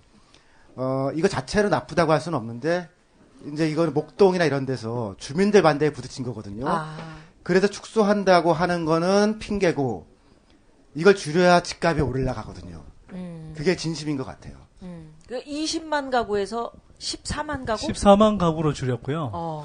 근데 사실 원래 하겠다고 뭐 철도 부지나 뭐 철도 부지 근처에 이제 뭐 주차장 이런 데 활용해서 하겠다고 하는 건 그건 20만 호가 아니고요. 4만 5천 호 정도밖에 안 돼요. 원래 처음부터 그렇게 땅이 안 나오거든요. 근데 이제 공약할 때는 이걸 해서 뭐 20만 호씩 지어야 되겠다. 그래서 뭐 서민들 주거 안정시키겠다 이렇게 하겠는데 야, 정말 하나하나 뜯어보면 도대체 뭘 제대로 한 게 있나 싶을 정도로 그렇지 자, 않나요? 그러면 궁금한 거 차례차례 물어봅니다. 집값 그때 코까지 떨어졌다 이렇게 얘기를 했는데 지금 어때요? 더 떨어져요? 이제 올라가요? 코가 아니라 어깨까지 떨어졌다. 어깨까지 떨어졌어요? 발바닥까지 가려면 멀었다. 아직 한참 남았죠. 더 떨어져요? 발바닥까지는 안 가고 네. 많이 떨어지면 배꼽이에요. 발바닥까지 떨어지는 일은 지금 어깨까지 떨어졌어요? 아니 이제 떨어지기 시작했다고 저는 봐요. 아직 이마도 안 왔다. 눈썹 정도 왔다고 할까요? 제가 이렇게 얘기하는 게요. 제가 최근에 솔로들 청년 솔로 연구를 하다 보니까 지금 대학생 기준으로 보면은 절반에서 3분의 1 정도가 결혼할 것 같아요. 그리고 뒤집으면은 3분의 2는 결혼하기도 어려울 것 같거든요. 이거를 소셜 데이팅하는 어느 업체에서 자기네 회원들한테 설문조사를 했어요. 그러니까 돈 내고 데이트하겠다고 신청한 사람들한테 결혼을 얼마나 하겠냐고 했는데요. 남녀 공이 30%가 안 돼요. 그러니까 나는 데이트하겠다고 한 사람인데도 결혼하겠다는 사람들이 30%가 안 되거든요. 무슨 얘기냐, 길게 보면은 엄마 아빠가 결혼을 할 때 집이 필요하잖아요. 근데 결혼을 굉장히 덜 할 거예요. 그리고 제 주변에 5년 동안 제가 이제 관찰했던 20대를 보니까 혼자 나와 살고 있던 20대들이 최근에 돈이 어렵고 힘드니까요. 다시 부모 집으로 들어가더라고요. 그러니까 20대 넘은, 그러니까 20살 넘은 20대 독립하는 게 아니고 다시 부모한테 들어가고 여기에 시어머니랑 며느리가 합쳐서 하는 일이 지금 벌어져요. 그러니까 망하는 것보다는 차라리 같이 사는 게 낫잖아요. 그래서 세대수가 지금 주는 변화가 오기 때문에 길게 보면은 일본보다도 더 떨어질 것 같다는 생각이 제가 갖고 있는 기본 생각이에요. 문제는 그러니까 형님이 이제 표현한 건 이런 거죠. 그 전국 기준으로 해서는 아직 거의 안 떨어졌어요. 왜냐하면 서울 수도권 떨어질 때 지방이 올랐거든요. 근데 지금 수도권 기준으로 하면 이제 어깨 죽지 정도까지 내려와 있는데. 근데 지금 전세값이 너무 높기 때문에 전세 사느니 집 사자 이런 사람들이 많아서 집이 많이 팔릴 거다 뭐 이런. 그래서 얘기. 제가 이제 늘 하는 이야기가 토끼몰이에 당하지 말라는 거죠. 이건 뭐냐? 사실은 크게 보면 지금 이제 집값이 원래 떨어지는 현상이 발생하고 있는 거고요. 그리고 집값이 떨어지면 전세가가 안정돼요. 왜냐하면 전세값의 기준점이 집값이지 그럼 뭐 거꾸로 돼 있습니까? 아니잖아요. 전세값이 집값을 추월할 리는 없을 것이고. 그럴 가능성은 뭐 일부 예외적인 사례는 있을 수 있으나 기본적으로 그렇게 되기 힘든 거죠. 그래서 집값 떨어지면 전세가 떨어지게 되는데 이걸 어떻게 하느냐. 전세가를 계속 올리게 만들어요. 그래서 828 대책 여러분들 제가 생각할 때는 좀 주의해야 될 게 뭐냐 하면요. 828 전월세 대책이라고 내놨잖아요. 그죠? 전월세 대책이라고 분명히 포장했습니다. 근데 빚내서 집 사라 대책이거든요. 첫 번째 내용 자체가 전세 수요를 월세 수요로 전환한다 이렇게 표현되어 있는데 실제로는 그게 말만 좀 그럴듯하게 포장했을 뿐이지 빚내서 집 사게 해주는 거 아니에요. 1%대 초저금리 대출까지 만들었잖아요. 정부도 같이 빚을 지는 걸로 뭐 해가지고. 뭐 그런 셈일 수도 있는데 어쨌거나 이렇게 해서 이제 계속 집값을 떠받쳐주면 사실은 전세가가 따라 오르게 돼 있고요. 그렇게 되면 전세가는 이제 계속 사람들은 불안해서 집을 살 수는 없고 그래서 이제 계속 전세가만 올려주는 식으로 이렇게 지금 가고 있는 거예요. 그렇게 하다 보니까 이제는 전세 대출까지 이제 늘어서 사람들이 뭐 정말 빚내서 차라리 집을 살까? 어차피 월세 낼 돈, 뭐 은행이 이자 준다고 생각하면 되지 않냐? 근데 결정적인 차이가 있습니다. 월세 내는 건요, 자기가 월세 좀 못 주면 집주인이 고달픈 거지고, 집주인이 안달복달하지만, 이 대출 이자는 무리하게 집 사서 대출 이자를 못 내면요, 여러분들이 엄청 스트레스 받고요. 그 다음에, 혹시라도 월 이자를 못 내게 되면 차압 들어옵니다. 그리고 신용불량자 될 수 있어요. 굉장히 큰 차이가 있는 겁니다. 그래서 요즘도 보면요, 아까 제가 여기 낙곱살 작가 중에 한 분하고 이제 같이 오는데, 최근에 한 자기 이제 친구 세 사람 중에 한 2사람 정도가 이제 그 3사람이 집을 샀는데, 그 중에 한 2사람 정도는 진짜 감당 못할 빚을 지고 이제 집을 샀대요. 근데 이게 사실 굉장히 위험한 겁니다. 2억 3억이라는 게 그냥 지금 워낙 저금리라고 생각하니까 별거 아니라고 생각할지 모르겠지만요. 이거 평생 갚아야 될 빚이고요. 그 다음에 지금 출구 전략이 이제 본격적으로 시작되지 않았습니까? 이거 되면 시장금리 올라가게 돼 있거든요. 이게 굉장히 무서운 상황이 지금 와 있는데도, 코앞에 닥쳐 있는데도, 막 언론에서 빚내서 집 사라, 뭐 집값 바닥이다, 이렇게 이야기하니까, 또 혹 하고 넘어가는 것 같아요. 출구 전략이라는 게 뭐지?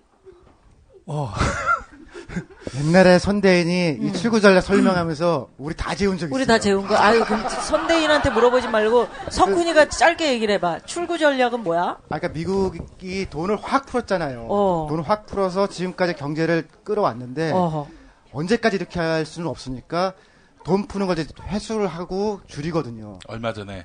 네, 근데 그걸 이제 단계적으로 이제 할 거라서, 그러니까 돈을 막 풀어가지고선 어쨌든 물가 상승률을 높여서 사람들이 투자하게 하는 전략은 끝나갈 거다라는 게 출구 전략이죠. 그게 양적 완화를 축소하기로 했다. 미국에서 그렇죠. 그게 그거요? 그러니까 양적 완화라는 게 너무 이제 어려워. 그러니까 뭐 그냥 간단하게 말씀드리면 금리를 제로까지 낮춰도 이제 경기가 안 살아나니까 이제는 돈을 막 윤전기에서 막 찍어서 헬리콥터에서 돈 뿌리듯이 막 뿌린 거예요.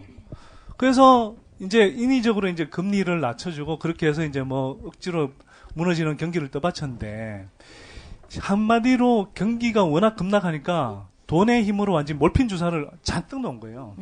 근데 이게 이제 계속 가면은 뭐 이제 오히려 인플레가 오거나 그 다음에 정부가 빚이 너무 늘어나서 이제 갚을 수가 없는 상황이 되니까 그런 거구나. 이젠 점진적으로 이제 이걸 출구 그러니까 양적 완화라는 돈의 힘으로 움직였던 단계를 벗어나서 이제 출구 쪽으로 서서히 빠져나겠다는 거죠. 그건 이제 미국 얘기고 외국 그러니까, 얘기고 우리나라는 아니, 지금 외환 모이고 빵빵하다면 미국이 돈을 걷어들이면은 걷어들이는 방법이 미국의 이자를 높이는 거예요. 그럼 사람들이 은행으로 돈을 갖다 줄 거 아니에요. 근데 미국이 이자를 높이면요, 우리가 이자를 더 높이지 않으면은 우리나라 돈이 다 빠져서 미국으로 가요. 그러니까 미국보다 우리는 상당히 높은 이자 상승을 유지해야 되거든요. 안 그러면 외환위기가 온다 이거죠. 그거 메커니즘을 조금 더 설명드리면 이렇습니다. 이게 약간 어려울 수도 있어도 좀 들으실 필요가 있는 게 긴장이 됩니다. 사실 알고 보면 어렵지는 않아요. 이게 우리나라의 졸려올 뿐입니다. 그 경제 위기 이후로 이게 미국에서 돈을 확 푸니까 그 돈들이 다 어디로 가겠어요. 결국 단기 투자 자본 또 투기 자본이 돼서 결국 막 각 나라에 들어오는데 한국에도 엄청 들어왔거든요. 그게 지금 한국 전체 증권 시장에 들어와 있는 돈이 거의 한 450조 정도 됩니다. 그러니까 여기서 조금만 예를 들어서 그쪽에 뭐 미국에 이제 금리가 올라간다. 그죠? 그러면 지금 한국에 들어와 있는 뭐 몇십조 단위의 돈들이 빠져나갈 수도 있거든요. 빠져나가면 어떻게 됩니까? 이게 다 원화로 들어와 있던 게 달러로 바꿔서 나가잖아요.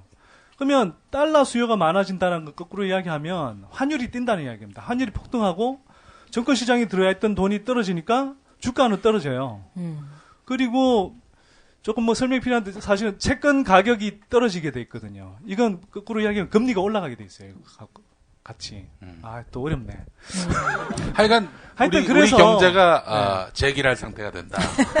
그렇게 되면 이제 어쨌거나 기준금리를 아무리 낮춘다고 그래도 시장에서 채권에 연동돼 있는 여러 가지 금리들이 있거든요. 예를 들어 주택담보대출도 지금 변동금리가 아직 한 80% 정도 되는데 이게 많은 부분 시장의 채권금리라든지 이런 거하고 연동돼 있어요. 그러면 이게 올라가 버리면 금리가 따라 올라가게 돼 있거든요.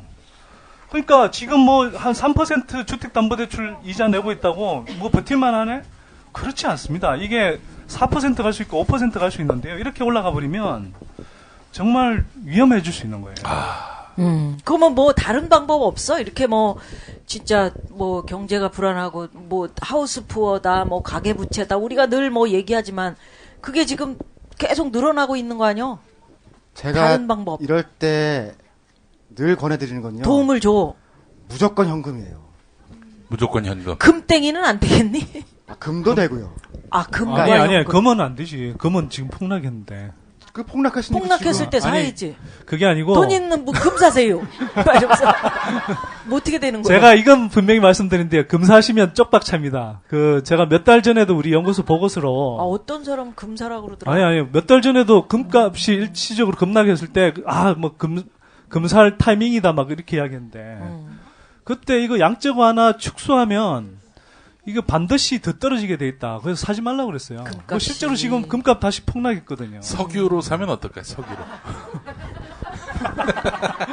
어디다가 보관하려고. 석유를 얼마나 사놓게. 참고로 원유값도 떨어집니다. 왜? 이게 지금까지 원유값이 그나마 좀 강세였던 게 이게 이제 양적 완화라는 게 무조건 돈을 엄청나게 푸는 거잖아요. 그럼 돈의 양이 많아지면 돈의 값으로 표시되는 원유값 이런 것들이 올라갔던 거예요. 근데 이제는 돈줄을 재이잖아요. 조이면 그 돈에 이제 돈으로 표시되는 원화값, 뭐 원자재값 이런 건 사실 좀 떨어지죠 오히려. 그러니까 전체적으로 종합을 해보면요. 현찰이요? 장기 불황이 올 확률이 많아요. 그리고 그럴 때는 부채 형태가 아니고 자기 자산 형태, 그래서 특히 현금 형태를 가지고 있는 게 제일 안전하거든요. 그러니까 만약에 지금 한 2억쯤 있다 치고요. 2억으로 집을 살까 가지고 있을까 그러면요. 2년 후에 그 2억의 가치가 훨씬 높아질 거예요. 집을 사는 것보다. 그리고 지금 땅은요? 땅을 사면요? 누님 현금으로 갖고 계세요. 땅은. 그래요? 땅은 진짜 아닙니다. 네, 아 그래요. 여기 카페 호미가 앉아 있는 땅이 누님 지금 수천 평 땅 중에 조금이거든요. 그 지주 입장에서 지금 관심이 있으신 거지? 누님, 미안해요. 여기서 석유가 나면 됩니다. 자, 우띠리 형님이 현금 가지라고 그러니까 진짜 뭐 은행에서 다 돈 찾아서 현찰만 장롱에 처박아 놓은 처박아는 좀 이상하구나. 어떤 분들은 장롱에 넣어놨었잖아요. 그러니까 장롱 무밭에 심어 넣기도 했죠. 네. 그 장롱에 넣어놔라는 뜻이 아니고요. 그러니까 현금도 뭐 중요하지만 기본적으로 은행에서 안전한 은행에서 예금자 보호 한도 5천만 원 이하에서 어쨌거나 바로바로 뽑을 수 있는 그런 돈들을 분산해서 은행에 가지고 놓아라. 있으라는 뜻이지. 지금 위험한 진짜, 은행도 있어요? 지금 위험한 은행도 있어요? 은행이 지금 당장 위험하지는 않은데요. 최근 몇 년 사이에 은행의 수익률이 급격하게 떨어지고 있어요. 이거 사실 이제 뭐 부동산 대출을 해주고 나서 그런 게 해서 이제 추가로 더 이익을 얻지 못하는 부분도 있고 현금 부실이 맡겨봤자 생겨나는 부분들도 이자도 생기고. 없고 그러니까. 아, 이자는 없어도 없어지진 않잖아요. 근데 제2금융권이나 이런 데 잘못 투자하면은 그 돈이 없어지거든요. 펀드에 집어넣으면은 예금이랑 비슷해 보이지만요. 펀드는 보호도 안 되고 마이너스가 될 수가 있어요. 그러니까 현금은 위험하더라도 그 예금은 그대로 있거든요. 그러니까 이런 급락기에는 그러니까 정기예금, 정기적금 그런 게 갑이에요. 그리고 은행뿐만 아니고요. 보험사, 카드사 이 재무 상황이 지금 급격하게 나빠지고 있어요. 아하. 그리고 뭐 조선, 해운, 건설 이게 지금 아직 계속 이제 기업들이 계속 버티면서 또 한편으로는 그룹에서 뭐 이렇게 계열사들 도와주고 막 이런 식으로 가다 보니까 지금 당장은 버티는 것처럼 보이는데 사실은 이렇게 부실한 회사들이 그냥 망해서 뭐 어디 인수되도록 하거나 이렇게 하면 되는데 그걸 계속 그룹 계열사들이 이제 도와주다 보니까 이게 부실이 그룹 전체로 자꾸 퍼져나가는 과정이에요. 그래서 그게 지금 불거지는 게 STX 그룹, 뭐 웅진 이런 거거든요. 근데 여기서 근데 웅진에서 책을 냈어. 부실하잖아, 애가 전체적으로. 웅진 지식하우스에서 나왔습니다. 아니, 웅진 지식하우스 푸어. 근데 제가 예를 하나 들어드릴게요. 참 말을 못하게 만드네 진짜. 웅진 지식하우스는 그래도 괜찮은 출판사예요. 롯데가 괜찮거든요 아직. 재무 상황이나 이런 게 괜찮은데 롯데가 뭐 마트, 백화점 이런 거 하잖아요. 거기서 지금 대부분의 건물들을 매각하는 중이에요. 매각을 해서 자기가 있던 그 백화점에 리스를 내는 거예요.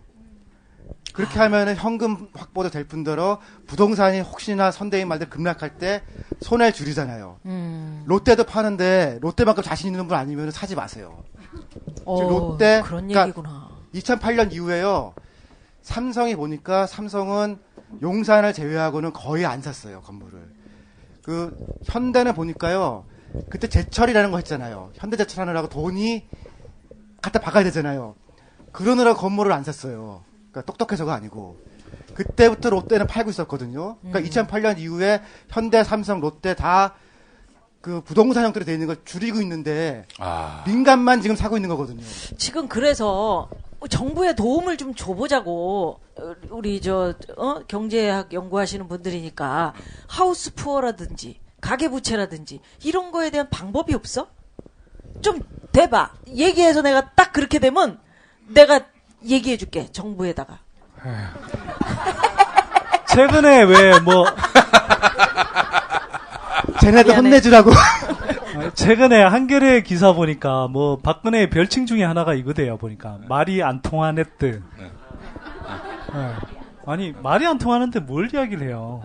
말을 할 수는 있죠. 도움을 주자. 도움을. 자, 옷띠리는 뭐야? 그래서 선띠리 말은 안 통하지만 이 낙곱살 청취자들을 위해서 저는 이렇게 생각합니다.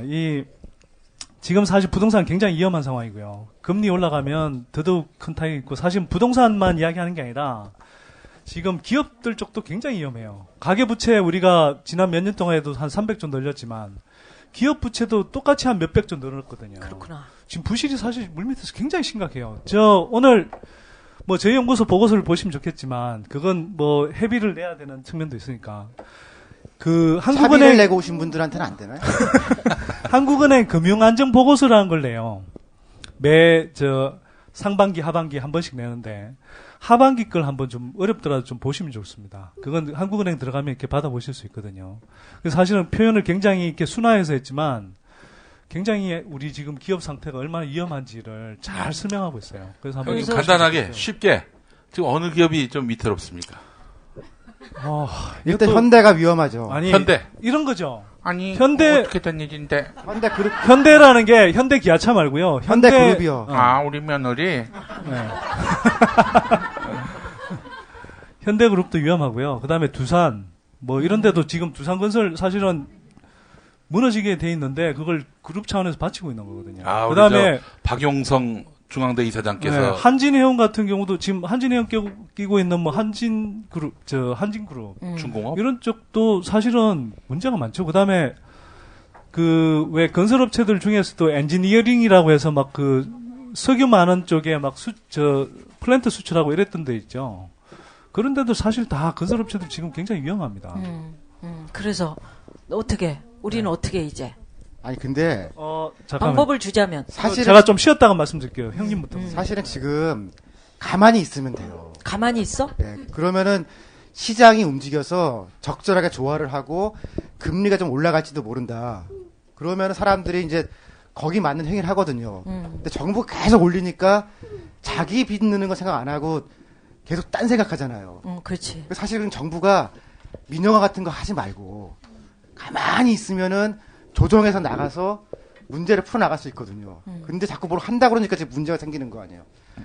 그러니까 그게 창조 경제 아니야? 뭘 해는 게? 아니, 촛불 집회 때 그때 여고생들이 MB 너는 아무것도 하지 마 그렇게 쓴 구호 있었잖아요. 경제 너는 아무것도 하지 마 지금. 그냥 있으면 조정을 해 나가거든요. 제가 일간 베스트 저장소라고 있잖아요. 그거 보니까 게시물 보니까 싫어요, 나빠요, 망해버려요. 뭐 그런 의미로 민주화가 있더라고요. 그 이제 걔네들은 그 민주화를 그렇게 혐오하는 거죠. 망하라 이런 의미에서 민주화인데 박근혜 정부 일베 회원인 국회의원이 지금 승승장구하고 말이죠. 전 일베 정권이라고도 보는데 경제민주화 얘기를 해가지고 그 민주화가 걔네들한테는 그런 의미였나 생각도 들고 말이죠. 네. 총선에서 떨어지신 분이 뭔 말이 많아요. 아니 그러니까 저는 나름대로 이렇게 좀 생각해요. 지금 이제 아까 말씀드린 출구 전략이라는 것은 돈의 힘에 기댔다가 돈의 힘에서 점점 이제 벗어나겠다는 뜻인데 문제는 그 돈의 힘에 기댈 때 과도하게 돈의 힘에 기댔던 나라들이 위험해질 수 있거든요.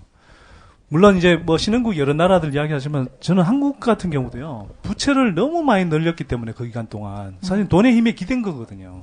그래서 상대적으로 충격이 적은 것처럼 보이지만 미국 일정에 따라서 미국은 다른 나라 신경 안 써요. 자기 나라 경기 일정에 따라서 페이스 조절해가면서 양적 완화 축소할 거거든요. 그러면 금리 올라갈 수 있고 그렇게 가면 지금 부채가 잔뜩 늘어난 한국 같은 나라들은 상당히 위험해질 수 있어요. 그래서 제가 뭐 부동산에 초점 맞춰서 한 이야기지만 큰 틀에서도 마찬가지인데 진짜 이대로 가면은 2, 3년 안에 굉장히 큰 충격이 올 수 있다. 그렇기 때문에 그 2, 3년 안에 조금 내관을 뽑자는 거예요. 예를 들어 주택담보대출 같은 경우 그걸 지금 뭐 대출 규제 이런 거 풀어주자 그러는데 저는 오히려 점진적으로 조여가야 된다고 생각하고요. 지금 이자만 내는 사람들이 76%인데도 지금 집값 감당을 못해서 떨어지고 있잖아요. 그러니까 이 사람들이 점진적으로 이게 자꾸 이자뿐만 아니라 원리금까지 내도록 그렇게 점진적으로 이렇게 만들어 가줘야 되거든요. 가계부채 다이어트 열심히 해야 되고 할 수 있는 들이 그렇게 하지 않으면 정말 이대로 계속 폭탄 돌리기 모드로 가면 2, 3년 후에는 정말 진짜 위험한 국민이 저는 온다고. 근데 우리가 MB 때도 얘기를 했었지만 폭탄 돌리기 지금 얘기를 해가지고 그거 어느 정권이든 내 정권에서 뭔가 일이 터지거나 이거를 원하지 않기 때문에 폭탄 돌리기는 계속해서 갈 가능성이 있잖아 지금. 1년밖에 안 됐는데. 한국만 있으면 가는데요. 미국이 있어서 어려워. 그러니까 미국이 아까 우리는 정부 시키면 하는데 미국은 우리 정부 시키면 안 하잖아요. 그렇더라고. 예, 좀 이렇게 금리나 이렇게 좀. 일본도 안 하는데 걔들 왜 그래? 그러니까 2008년도 글로벌 금융위기 이후에요. 미국도 가계부채가 줄었어요. 일본도 줄고 영국도 줄고 다 조정했거든요. 근데 그때부터 지금까지 가계부채가 는 나라는 한국밖에 없어요. OECD 국가 중에. 그러니까 우리가 위험하다라고 하는 거죠. 어느 정도로 심하냐 하면요. 미국은 2007년에 가계부채 비율이 한 133%였던 게 107%로 떨어졌어요. 우리는 그때도 미국보다 더 높았는데 2007년에 145%이던 게 지금 지난해 164%까지 올라왔고요. 아마 박근혜 정부 말기까지 이런 추세로 가면 한 180%까지 올라갈 겁니다. 세계 최고 수준이 될 텐데요. 너무 위험한 거예요, 이거는.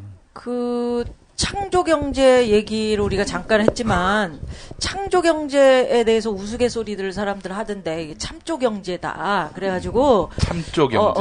그렇지. 그래서 추운데 어떻게 전기 장판 좀 더 쓰면 안 될까요? 아유 전기가 부족하니까 좀 참죠. 그래서 참고 기초연금 좀 올려주면 안 될까요? 아유 재정이 부족한데 좀 참죠. 그래서 반값 등록금이라도 해주면 아유 참죠. 참조 경제다. 뭐 이런 얘기들도 하던데.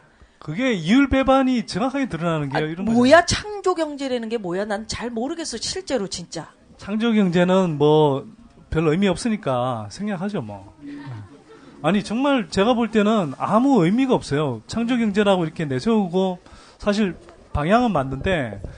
부동산이나 창조 경제라는 결국 사람의 말랑말랑한 두뇌가 그러니까 실력을 발휘하기 위해서 그렇게 해서 창의성을 발현해서 그 경제가 돌아가도록 하자는 건데 결국은 사람한테 투자해야 되는 거거든요. 복지라든지 문화라든지 교육에 투자해야 되는데 계속 이 정부가 투자하고 있는 건 부동산에 몰빵하고 그런 거 아니에요. 그런데 뭐가 창조 경제가 됩니까? 그게 사실은 창조, 상상력 이거는 뭔가 표현의 자유를 제약함이 없어야 됩니다. 그럼요. 근데 무슨 말만 하면은 막말이라고 그러고 말만 하면은 이렇게 잡아가려고 하고 이런 구조 속에서 창조가 나올 수가 없습니다. 그러니까 그래. 표현이 창조적이지 않아서 그런 거지. 네. 그 애비에 그 딸 이렇게 하면 창조적이냐 그게? 제대로 얘기했어. 잘했어. 좀 창조적으로 이번에 좀 웃겼지. 좀 웃겼어. 너 처음으로 웃겼어 오늘. 아니 아까도 3시간 녹음했는데 얘 처음 웃기네요. 네, 고맙습니다. 나 원래 웃겨요. 왜 이래? 자, 오늘 낙곱살 종방 1주년 기념으로 특별히 마련한 시간입니다. 리턴 오브 낙곱살. 여러 가지 얘기들을 좀 했는데 사실 할 얘기들이 너무 많아서 차고도 넘치지만 그렇게 얘기하다 보면 오늘 밤을 셉니다. 여기 지금 전기세도 못 뽑는데 너무 오랫동안 이러고 있습니다. 그래서 우리 미래 얘기로 좀 한번 넘어갔으면 좋겠는데. 네. 경제가 저는 요즘 과학이라는 생각을 좀 한 게요. 청와대나 조선일보가 뭐라고 얘기를 해도 오를 거는 오르고 내릴 건 내리더라고요. 그래서 오를 거는 이자율이고 내려갈 건 집값이거든요. 그래서 아무리 얘기를 해도 박근혜 말 안 듣는 거는 경제밖에 없더라고요. 근데 지방선거 앞두고 새누리당이 무슨 이야기를 할지 제가 벌써 다 감이 잡힙니다.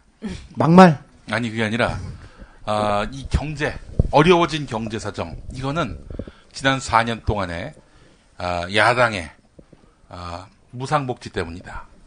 쓸데없는데 돈을 너무 많이 써가지고 부자한테도 이렇게 공짜밥을 먹여가지고 결국 이 상황까지 온 것이다. 이렇게 얘기할 것이 분명해 보입니다. 어때요? 할 말이 없구만. 너무나 정확한 얘기를 하니까 할 말이 없지. 참나. 부동산 취득세 깎아주는데 2조 4천억인데요. 그 돈이면 무상보육 우리 지자체 돈 하나도 안 들이고 그냥 정부에서 다 실시할 수 있어요. 그러니까 돈이 없는 게 아니고 그쪽에 다 부동산을 엄청나게 퍼주고 있는 거죠. 그리고 가계부채, 공공부채 수백조 원 늘린 거 다 어디로 갔습니까? 그거 다 부동산 떠받친다고 들어간 거예요. 사실 국민경제 전체적으로 엄청난 기회비용이 발생하고 있는 거거든요. 근데 이걸 이걸 계속 떠받치자라고 지금 하고 있는 건데 사실은 아까 잠깐 용민이가 이 얘기한 거는요 낙곱사 계속 해달라는 얘기를 하려고 사실 꺼낸 말이거든요. 아 제가 이렇게 눈치가 없습니다. 이게. 그래서 왜냐하면 지금 주류 언론이나 이런 게 너무 막혀 있잖아요. 저희 딜레마는 우리 얘기를 하면은 우리끼리는 얘기를 할 수 있는데 50대 이상이라든가 전혀 얘기를 할 수 없는 그쪽 사람들과는 어떻게 의견을 나눌 것이냐 그런 게 지금 고민인데 그런 얘기 하려고 그랬던 거죠.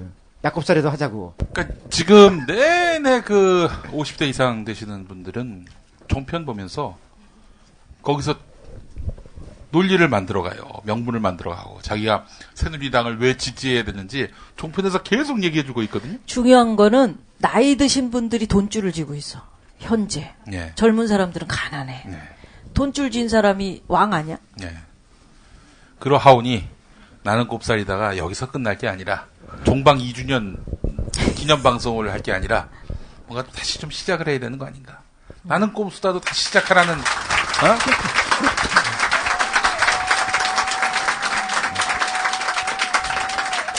뭐 그런 얘기가 있다.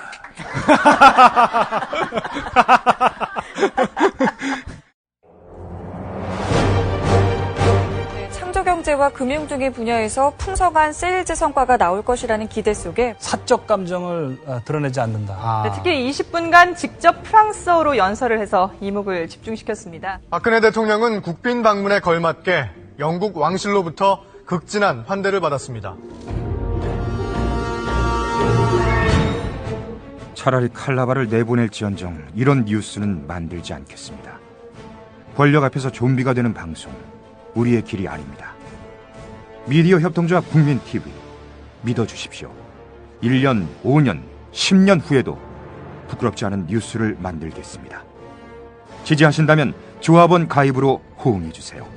미디어 협동조합 국민TV 홈페이지에 접속하시거나 서울 3144-0933 7737로 전화주세요.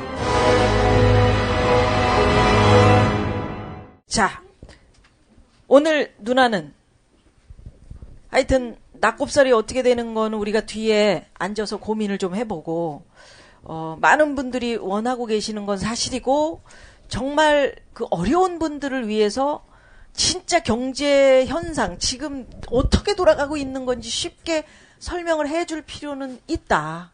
그리고 우리가 알아야 된다라는 것을 숙제로 우리가 머릿속에 좀 남기고 자, 요즘 가장 큰 화제인 안녕들 하십니까? 대자보. 아까 처음에 제가 얘기를 꺼내면서 말씀을 드렸는데 그 대자보의 마지막 구절로 오늘 나는 꼽살이다.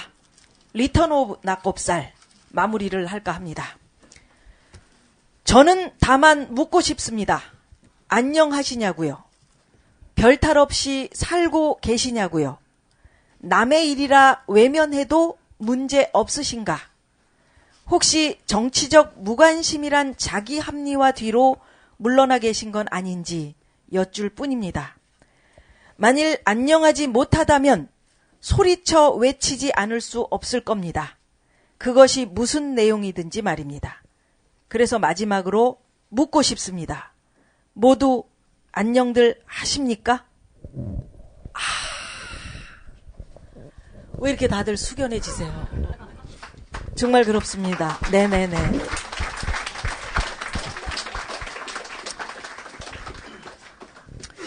우리 모두 그냥 부끄럽지. 이 앞에서. 부끄러울 뿐입니다. 세상이 안녕하면 없어지려고 했는데 지금 뭐 안녕하지 못한 것 같아서 머리 한번 빼꼼 내밀어본 오늘 방송.